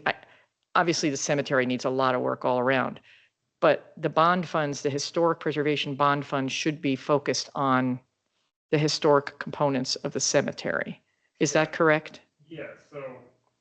Sorry, turn my mic on. Yeah, that's correct. I mean, money that was specific for the HP bond, yeah, will be used for historic preservation. And there was, I don't want to get too in the weeds about, discussions of CIP and all that, but yeah, we had this conversation with the municipal budget office, and, the question was like, well, Parks has a Double B Cemetery Restoration Fund, Community Development has a fund that's titled the same. Can we combine these funds? Mm-hmm. And the point that Alex Jovanovich brought up is like, well, the HP funds, are supposed to be used specifically for historic preservation matters. The idea was that the parks funding could be used, for other improvements, landscaping and so forth that don't necessarily add or maintain historic integrity. So I'm just trying to go, the long way around to, help you understand that, yes, that is the case, that the point of the HP bond funding is to only use it for HP related items related to the cemetery improvements. Okay. And I know that there's the plan that they're working through. Then my last question, thank you. My last question is pertaining to the Hayden Flour Mill. Again, now we just heard that there was a 60%, the plan will be done, or there'll be a 60% version done by April design. Again, we're not being consulted with at all until we get to that 60%. And I have a concern about that we sort of keep getting the after the fact or late in the game kind of approach. So I think it would be helpful if we could hear a little bit more about that, where that's going, more about that plan and the designs that are there, or at least the guidelines that are being given to whoever's doing the design, some background on it. And then when we see it, we'll have a better understanding. But we're going to basically get, I don't even know if we'll get it actually. I don't know if they're going to come and present. But to see it again at 60% without input from this group, I think just that's part of what we're here for, is to provide input. And then our input could be potentially, if it's appropriate, incorporated into those design. But if we get there at 60%, it's pretty late to say, oh, on second thought, now the commission has said these things, let's try to change it. And so I really would ask that instead of is asking us for input at the beginning of a design phase for a historic property rather than 60% in. And that's with Hayden and with anything that may happen with the bank or hardware building or any other properties that we are asked at the beginning of, at the onset of something like that, so that whoever is doing the design phase can hear our perspective and then incorporate those things. So you're really looking for input even before there's a design? Is that what you're Well, I'm asking just for? saying, if the city has hired somebody, has done a contract for design, and we'll use the Hayden Flour Mill as the example, without consulting the commission, Yeah. without asking what we think, and we're going to now, well, I don't even know if we'll be seeing the 60% design, but if we do, it's at 60%. So any input we have at that point is really difficult for somebody doing the design to say, oh, I'll go ahead and make those changes, because at 60, you're far along in the process. Mhm. So what I'm asking is that instead of waiting and having us respond to something that's almost a done deal, let us have input at the beginning. If we knew that there was a design contract for Hayden Flour Mill, why not say to the commission, hey, we're going to be doing this, we're going to be issuing a contract, can you give some input, and we'll pass that on to whoever's doing the design. And so I'm asking for that. I'm asking for us to see the design at 60% for the Hayden, but also for any future items like that, to have us get input at the onset versus after it's already started. If that does that make sense? It does make sense. Yeah, I appreciate the comment. Yeah. Conceptual? Yeah, a conceptual plan. And then the last point about Hayden is, I understand that we want to do something to make it look a little, what was the term you used? I hadn't heard that before. Warmer or something, or Warm shell? warm shell. Thank you. I didn't know that term. But what I'd Sometimes referred to as a gray shell, sometimes. Oh, yes, I've heard the gray. Okay, thank you. Anyway, have you thought about, I understand that we want to make it look more desirable. I've had a number of people come to me and say, how come can't we just paint it? And there's a lot of people who are like, we'll volunteer. I mean, Tempe leadership could have a work day and probably get enough people to paint that entire building in a day. And I get it that it's going to have major changes afterwards and all. But if you want to make it look better and you don't have the money to do a lot of fixing up, and there's going to have to be a lot of work done to the building. And I'm just talking the exterior, but it's an entry point for our city and it looks terrible. And especially that one, the lower building, right? The mechanic. Why not? I would bet you we could galvanize the community to get the paint and get it done, mostly just to have it not look so bad as an entryway to our community. So if there's any way for us to do something that can help with the warm shell or whatever we want, that would, and I know that there's a lot on the interior that has to be, there's a lot that has to be done with it. I get it. This would be a fixer-upper, paint it, make it look a little nicer while we're doing all the other work to try to do something with it. And I've had a lot of people who are just random people who say, why does this look like it does? Why can't we do something? Why can't the city do something? I understand the city doesn't have money, so maybe we figure out a way to get a lot of volunteers. So I'd like to throw that out as something maybe to investigate. Could there be a way to galvanize volunteers to try to help the city with doing something to make the equipment building at least look a little bit better for a period of time while things are still underway. That's Mhm. all I've got. Thank you. Okay, Thank I you. understand. Thank you. And maybe you can get back to us and let us know. Vice Chair Fackler. Okay. Just to follow up on that Hayden Flour Mill. The last time we had a presentation on the flour mill was we had a developer who was negotiating a development agreement with the city, which was moving forward to development or for completion of that DDA.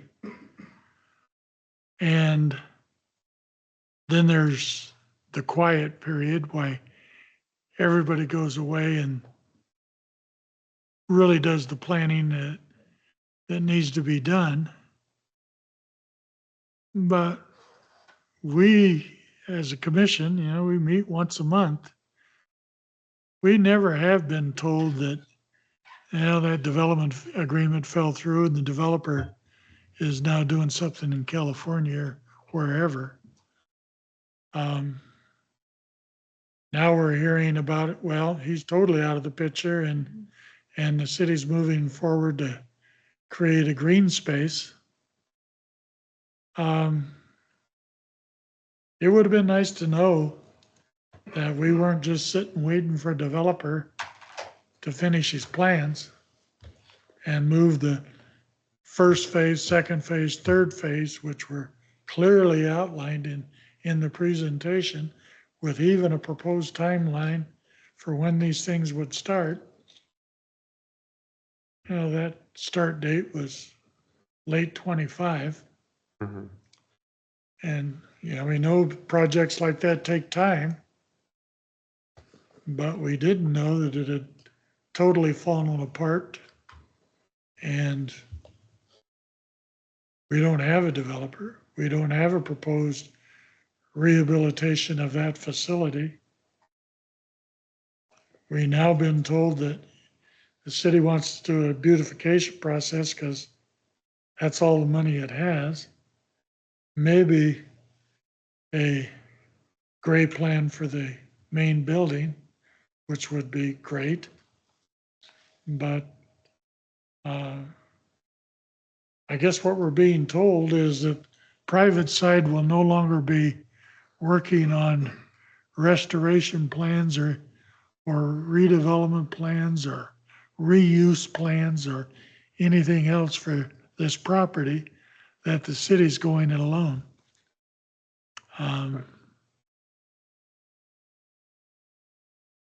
Brings up a whole bunch of additional questions, but Okay. obviously Like what? we don't obviously we don't have any timelines, any resources, All right. or even know what our desires are. So Okay. Yeah. So I'll, to try to address one of your questions. Yeah. I mean, you raise a legitimate point. Like, yeah, this fell through, this development agreement fell through. Why did we not hear about it? The city just, it's how, sometimes I'm only able to communicate to you things that I'm authorized to communicate. If the city's,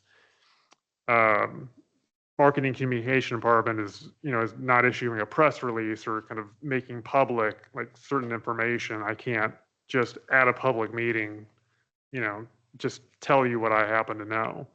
But I can understand, I can certainly understand your frustration with that. And I did look for some additional clarification of what I could tell the commission, and I didn't. I didn't really kind of get a definitive answer on that, despite a couple of attempts. So my apologies for that. I will say that venue projects, Sunbelt Holdings, I believe, were the two entities that you saw presentations from. They had a plan that a lot of people were excited about. I think the commission was excited about, staff was excited about it. Unfortunately, they had difficulty pulling together the funding, just like a lot of developers, do. And the city council had already kind of extended their, you know, deadline to reach, you know, certain benchmarks. When it looked like the developer was not going to be able to, you know, reach those benchmarks again, they asked for an extension. Council elected to not give them that extension and to, you know, go this different way, which is essentially for the city to function for in the immediate term, at least, as its own developer, and to kind of develop the mill building, and then maybe move out from there while doing some other activation on the site. So that's a little bit of the history of it, and a little bit more of kind of what the plans are. But no, I understand. I totally, Vice Chair Fackler, I totally understand your frustration with not, you know, knowing that information, and you know, I'm sorry for not kind of being in a position to convey that to you earlier. A lot of it I've kind of picked up and learned, you know, as things have advanced as well. Because there's a lot of, obviously HPO isn't the only kind of entity involved in this by any means. You know, it's economic development certainly has a big part. It's playing in it now, and which is a little bit different than before. So, but yeah, that's what's happening now. So I'm sorry if the communication about it, I think it was inadequate, and I'm sorry about that. Do I have questions, comments? Commissioner Karuka? Maybe really quick. So it would be nice to get update on whatever the project presented to us, like a Penny Saver building, a property, and I know plan has changed, but just doesn't need a presentation, but maybe just mention of it would be good. Okay. Yeah, I'm noticing a general theme, like Commissioner Lerner was discussing, that this commission finds out about things like way too late in the process. And we're appointed because we have expertise in this field, and we're an asset to these projects, and our input is an asset. And so we would love to be treated as such. And we'd love to be a part of projects and not find out about them and just be presented to, but actually be involved. Are there any other commissioners in here online with any other questions, comments for Dr. Lechner? Okay. Thank you so much for that. Okay. Can I just make one quick point? Yeah. I appreciate what you're saying, Chair, and I think you know, it's you know, we want to make sure that we're consulting with the commission, and you know, we'll certainly, you know, take a look at opportunities to do that more when it's, you know, when it's appropriate. And I think that there's some examples that have been, you know, given of that are, you know, potentially appropriate. Yeah, it can be, you know, I don't want to make excuses, but it can be challenging sometimes to try to anticipate exactly kind of when and how the commission might want to be consulted on certain matters. There is a feeling that I have sometimes that the commission, like with the development agreement, like I understand like that Gonzalez Martinez House is a historic property, that it's a historic eligible property, I should say. It's not locally designated. It is in the National Register. Commission certainly has an interest in knowing kind of what's going on with that, and I think we've tried to, you know, do that certainly in the past. But you know, sometimes there's comments like, well, we want to be able to consult on a development agreement, historic provisions of development agreement before the commission or before it's negotiated. Well, unfortunately, that's not the purview. That's just simply not going to happen because it's not within the purview of the HPC. Development agreements are negotiated ultimately and agreed upon by the city manager and the developer. So, you know, we're certainly happy to show you the development agreement, but in terms of like, you know, negotiating, having you participate in kind of feedback and negotiations on deal points, it's just, unfortunately, it's just not appropriate. So I'm more than happy to try to, you know, talk with you and figure out ways that maybe, if staff can be doing better and trying to make sure that you're informed of projects and that, you can, for example, provide some feedback on designs at a point in which you're comfortable, early enough in the process in which you're going to be comfortable. But there's just going to be certain things sometimes that as much as the commission would like to be able to kind of involve itself in, it's just not going to be able to. So I just wanted to make that point. Thank you for sharing that. We fully understand what is written in the ordinance and what are our duties. Our concern is that work that is happening to designated properties in the Tempe Historic Property Register, projects that are happening on, or around those are not being brought forth towards this commission until 60%, 80%. We're not asking to be a part of activities like drafting development agreements. We're asking to be Well, that's been brought up in the past. We are so- asking to be notified when a developer is no longer able to complete the project that we were notified they were completing on a designated historic property. That's what we're requesting. And I just explained and apologized for that process. So I hear what you're saying, and I agree with you about that. Yeah. Can I continue? Can I continue? Okay. We're going to conclude that agenda item. So 7C.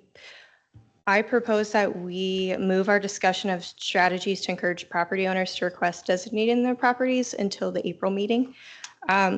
I would like to take like a 5-minute break because we've been here for a hot minute, and then come back so we can discuss what we're going to discuss for our foundation joint meeting next month. Is that okay? So we'll reconvene here at 8:52. Can I make a quick suggestion? Instead of for that, and I would suggest just powering through it, but if folks need a 5-minute break, I mean, you're the chair, you have the power to do that. I need to stand up. I get it. I just want to go just real quick.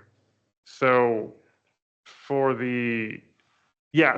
7D, I mean, I think that would be a great agenda item for the joint meeting. agree. I think it would be, so, I mean, I'm not want to tell you what to put on the agenda, but I think that is the type of item that would be really like perfect for the foundation and the commission to kind of talk about. So, okay. 8:52. I'll see you guys back here. Thank you.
standards, just like roads, like highways and stuff.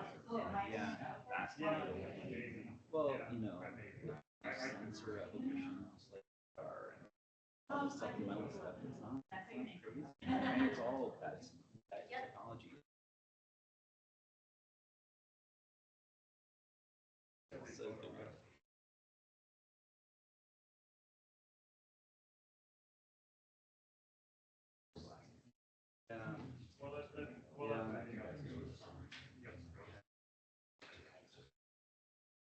So I mean, that's going to be.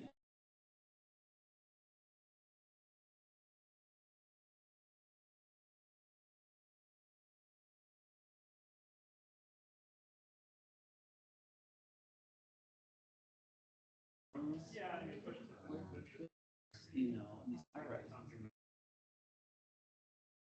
But yeah, I mean, those scenarios.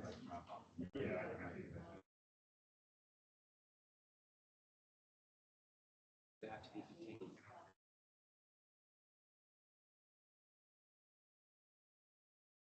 That's the win. Well, if you know that, you're waiting for it. Let's say you're like, United States.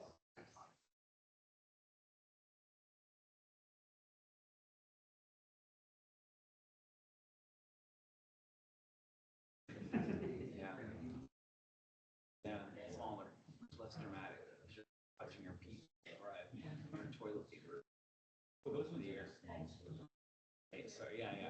No, I think.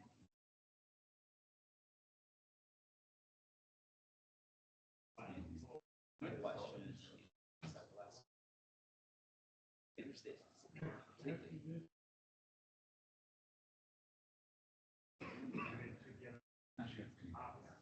Think so, yeah. Okay. Well, everything starts that way.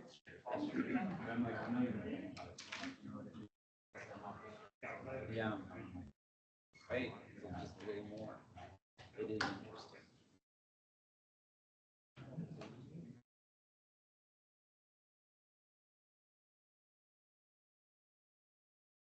I can see the trial. I think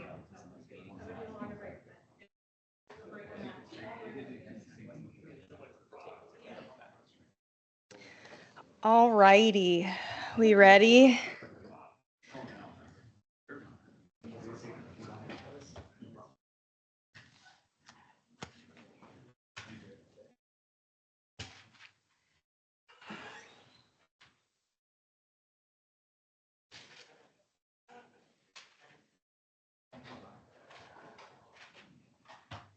Okay. Agenda item 7E, discussion of possible agenda items for the April 15th, 2026 HPC Tempe Historic Preservation Foundation joint meeting. Oh, Chair, I'm sorry. Do we need to make a motion to, Yeah, for the previous agenda item? we do. to Do I hear a move- to move motion it? to move Yeah. 7D until a later discussion in April? So move. Do I hear a second? Second. Oh, so eager. Thank you. All those in favor? Aye. Aye. Any opposed? I'm assuming that is to the joint meeting agenda, No, to the 7D, 7D being moved to to the, April meeting. yes, well, with the Shireen. foundation. Okay, yeah, yeah. Well, I thought that's what. No, that's clear. Just following off of what Zach said. Okay. Yeah. Moving it into our discussion with the foundation. Oh, no. That's not what I thought I was doing. I thought I was moving it just to the next month. Is our next month's meeting can move only it- with the foundation? That Wait. is the next one. It is the next month. Is it so- the same meeting? Oh, so we're doing that. Oh, yeah. I was just suggesting that I thought that would be an appropriate. Sure. Something to discuss with, Why don't we- between the foundation and kind of bounce ideas. Can we hold off on, can I pull that when we already voted on it? We can keep We'll it. talk about it with the foundation. Yeah. I think that'll be a Okay. good discussion. All right, that sounds fine. Okay, Okay, we did vote on that? Yes, we did. Okay, all right, very good. All right, just want to It's make sure, late. want to make sure. We got this. I had We to can come do back this. once, because I made a mistake. I wasn't Nope. listening. I had to Nope, vote on we're something moving it again, to so- discuss with the foundation in April. Got it. Okay. 7E, other agenda items to discuss with the foundation in April. I'd like to invite Mr. Moore to come up. I know you gave some ideas at the beginning. Just very briefly, can you give us kick off some ideas to maybe prompt our discussion for what you would like to see for the joint meeting with the foundation? In part what I shared before. Yes. I thought because we're a community-based organization, it might be an opportunity to discuss more about community engagement in the context of historic preservation, goals and initiatives. And the easement's an interesting one. Again, you're working with the public, so it actually is pretty appropriate for that type of thread. And since we only have limited time, I thought maybe it would be a good opportunity to also nail down what the role, just for the sake of the foundation, is understanding what in terms of the HPC's relationship is with the community. What is the HPC's relationship with staff and city council? Just so there's clarification onto that as a point of engagement for the community. And then I think the other several items, again, were broad strokes. Progress on the new historical preservation plan, obviously the historic core, or two other items, sorry. I'm losing my track. Oh yeah, the bond, the larger threads at play currently. But again, because we're a community organization, I think it would be interesting to explore. And as what we're saying with the historic core situation right now, it's like, how do we engage the community? What have we seen in the past? What has worked, And so I think it is an opportunity to look at that as a thread. So yeah, thank you for the opportunity too. The foundation is looking forward to it. So thank you. Thank you very much. So in some ideas that we have thus far are how to encourage property owners to list, discussion of progress on our bond CIP funds and where we can engage the community with those together, discussing the downtown historic core plan, and defining the relationship between the HPC, Foundation, Council, and the community. Are there any other items? I have a couple items, but I would love to hear from my commissioners if you have any additional thoughts for topics of discussion. Vice Chair Fackler. From what we've heard this evening, we have at least two projects that everyone thought was going forward to final solutions for preservation, the Flour Mill and the Rodriguez House. It might be a good agenda item to talk about how we get community support for what could be a sooner rather than later bond election for historic preservation that goes beyond the 12.3 and lets the community weigh in on the saving and rehabilitation, restoration, reuse of the flour mill, especially, and for other critical projects like the Rodriguez House. I mean, we're looking at a timeline that's anywhere from 3 to 5 years out. Vice Chair, I'm sorry, do you mean the Gonzalez Martinez house? I'm sorry. Okay, yes. I just want to clarify, that's fine. Please go ahead, please go ahead. I have a tendency to shorten everything, except when I'm talking. But it's, obviously the 12.3 million that we were all thinking, you know, what could that be used on, is already spent or designated. And the flour mill and the Rodriguez house are not in there. What other projects are hanging out there, essentially unfunded? It's not like the city's going to get $23 million a year back from the rental tax that they lost. That's a lot of discretionary funding that the city used to have and was able to plan around. And we do have a lot of bond value in this community. We have pitifully low property taxes in comparison to a lot of places. I think there would be community support for historic preservation, especially of the flour mill, and use that as the standard to move forward with to the next bond election sooner rather than later. That's a good discussion item for a community historic foundation group, community historic preservation commission, ultimately to the city council and everybody else that's going to get involved with it. But if the money's already been spent, there's no use worrying about where the money's going because it's already designated. And we need, if we're going to go it ourselves on the flour mill alone, then we need a whole lot of money to replace what the developers would have brought to the table. I think that needs to be discussed. Commissioner Lerner.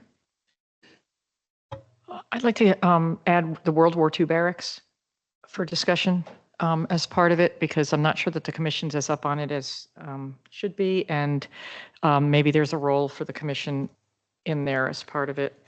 And then I know that the foundation is working, we've talked about the cemetery here, but they also have a friends group that they're establishing. So I guess I'm thinking I'd like the foundation to maybe they can give us sort of a report of kind of what's going on with the barracks, what's going on with the friends group for the cemetery. This should be a exchange of information. So there's certainly things that the foundation is doing that we could learn from and see what we could be doing. And then I think the other thing is, I really do like the community engagement piece. So I'd like to really work on what can we be doing to better engage our community using the foundation as our nonprofit arm. Basically, there are things we're limited to do in what we can do as a commission, but the foundation could do. So I'd like to see what kind of partnerships we could develop and maybe have that as part of the discussion as well. Because there are other things that can be done. When we think about the downtown, you've got the Guest Burchett House and that's sort of hanging out there. You've got the Parks Board, people on the Parks Board have been talking a lot about no open space, just building high rises everywhere without any green space, pocket parks or things that all could be part of our discussion as well in terms of our historic downtown core and the historic preservation piece.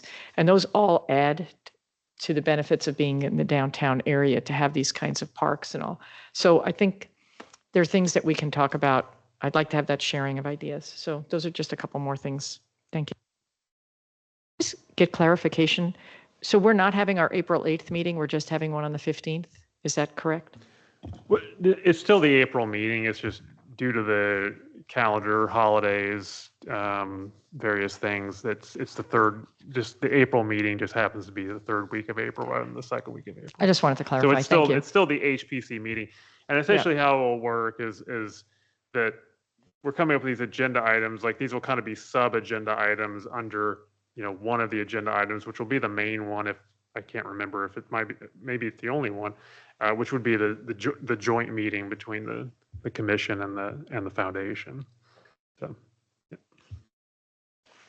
Any other ideas from commissioners in here or online? Just so I don't lose it. Vice Chair Packler. When we're talking about things for future bond for historic preservation, in the flour mill, you know, that triangular piece of property between the flour mill and Third, owned by Tempe Mission Palms, is the view shed corridor from Mill Avenue for the Butte. That might be part of the overall process of moving forward with the flour mill, open space that the Parks Commission is looking for in the downtown, and preservation of the view corridor from the standpoint of the Indian communities. It's worth to have that discussion and make it part of the overall discussion.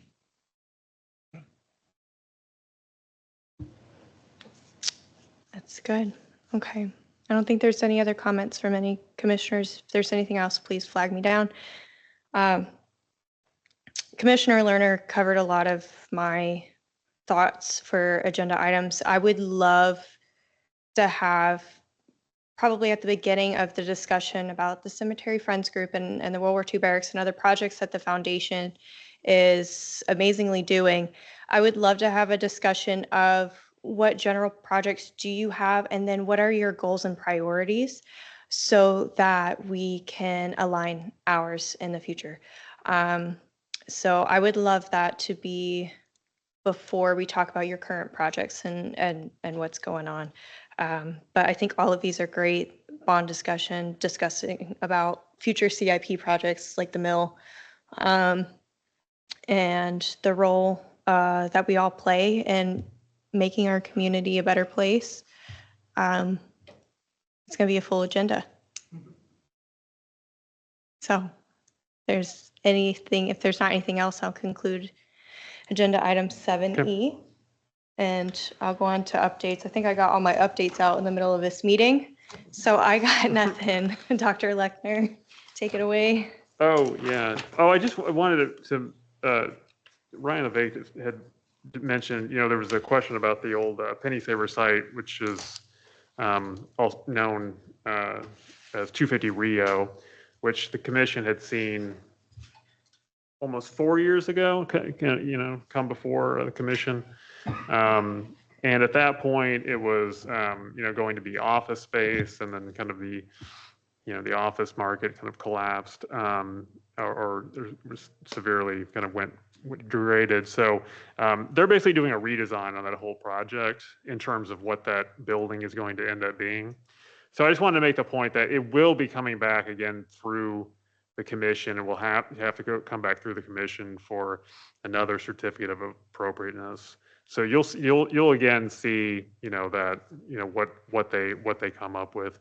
And then and then real quick, it's something that I didn't quite get around to. I know that there was a request to kind of see things as early as possible, and I totally get that, like plans and so forth for historic buildings. Sometimes I will say though, like with the Walker House, sometimes the 60% plan is the earliest plan. Like I have not seen anything economic development. Bob Graham, like that's the first. That's what you're seeing is what we were seeing. Just in the last couple of days. So for kind of smaller, more discrete projects like Walker House, sometimes the 60% plans are kind of the first incarnation. There are no 20 or 30% plans.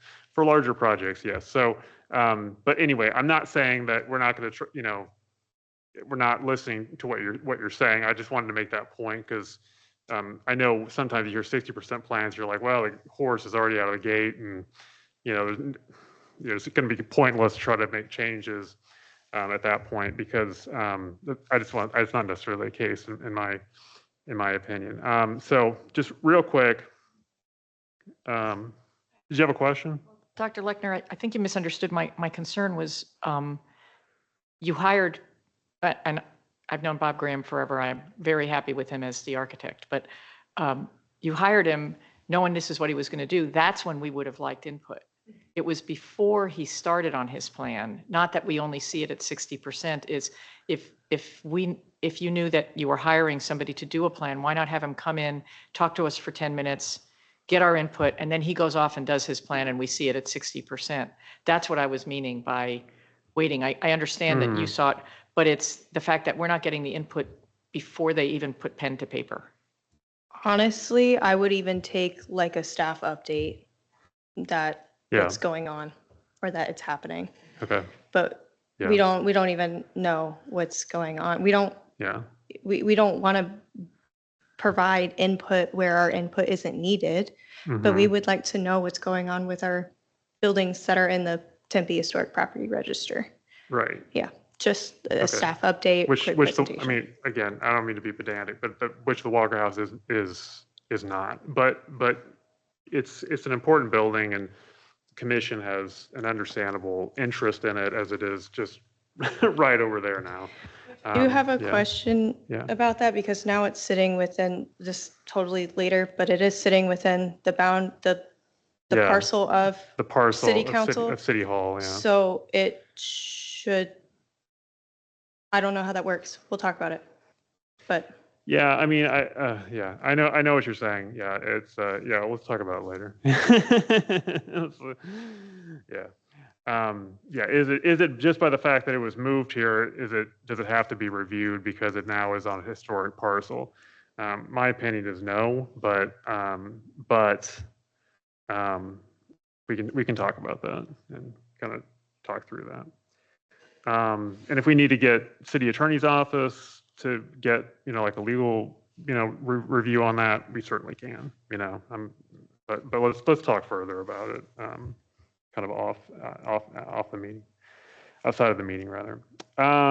Okay, so speaking of joint meeting with joint council HPC meeting is on March 30th at 5 p.m. at the Tempe History Museum.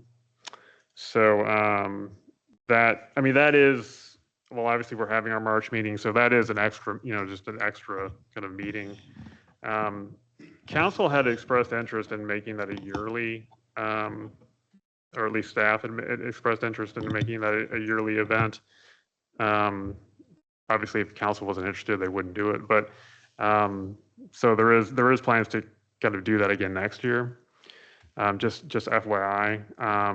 I think there was a question last time of like, why are we doing this? And I think the question is, I think the answer is, we're trying to build relationships between commission, HPC, and council to help, kind of both entities, kind of better know each other and kind of better understand kind of their perspectives on various matters. Since so much of what comes through the commission ends up going to city council, so I think it's a very valuable opportunity. Even if these meetings can only be rather short and kind of have limited agendas, I still think it's very valuable to have this time to have this kind of face-to-face interaction with our council members to really kind of show what the commission is about and what it's looking for, and council can do the same. And then just finally, Commissioner Davis is finishing her term and tenure on the HPC on March 31st. So I want to give her a sincere thanks for her three years of service. So thank you, Commissioner Davis. Very good. Thank you. So because it's like the show does go on, as we know, so we'll be working on finding a person to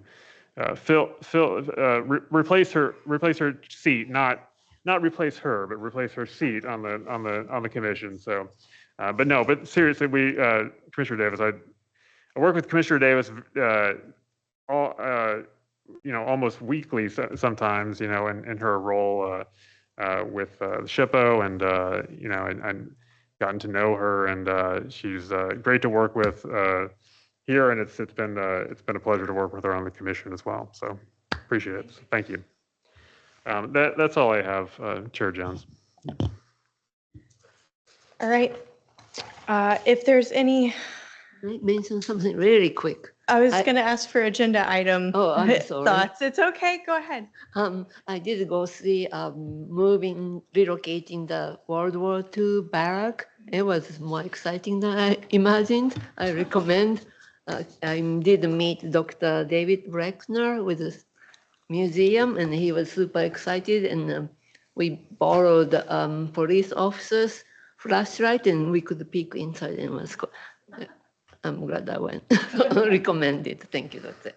I really can't wait to hear about it next month. If there are any agenda item thoughts from my commissioners, please email them to Zach and myself so we can discuss and make sure that those get the attention that they need. That's all I got. All right, meeting adjourned. It's 9:16. Thank you all for being troopers this evening. I appreciate it. Thank you. Night. You come to all the vacations.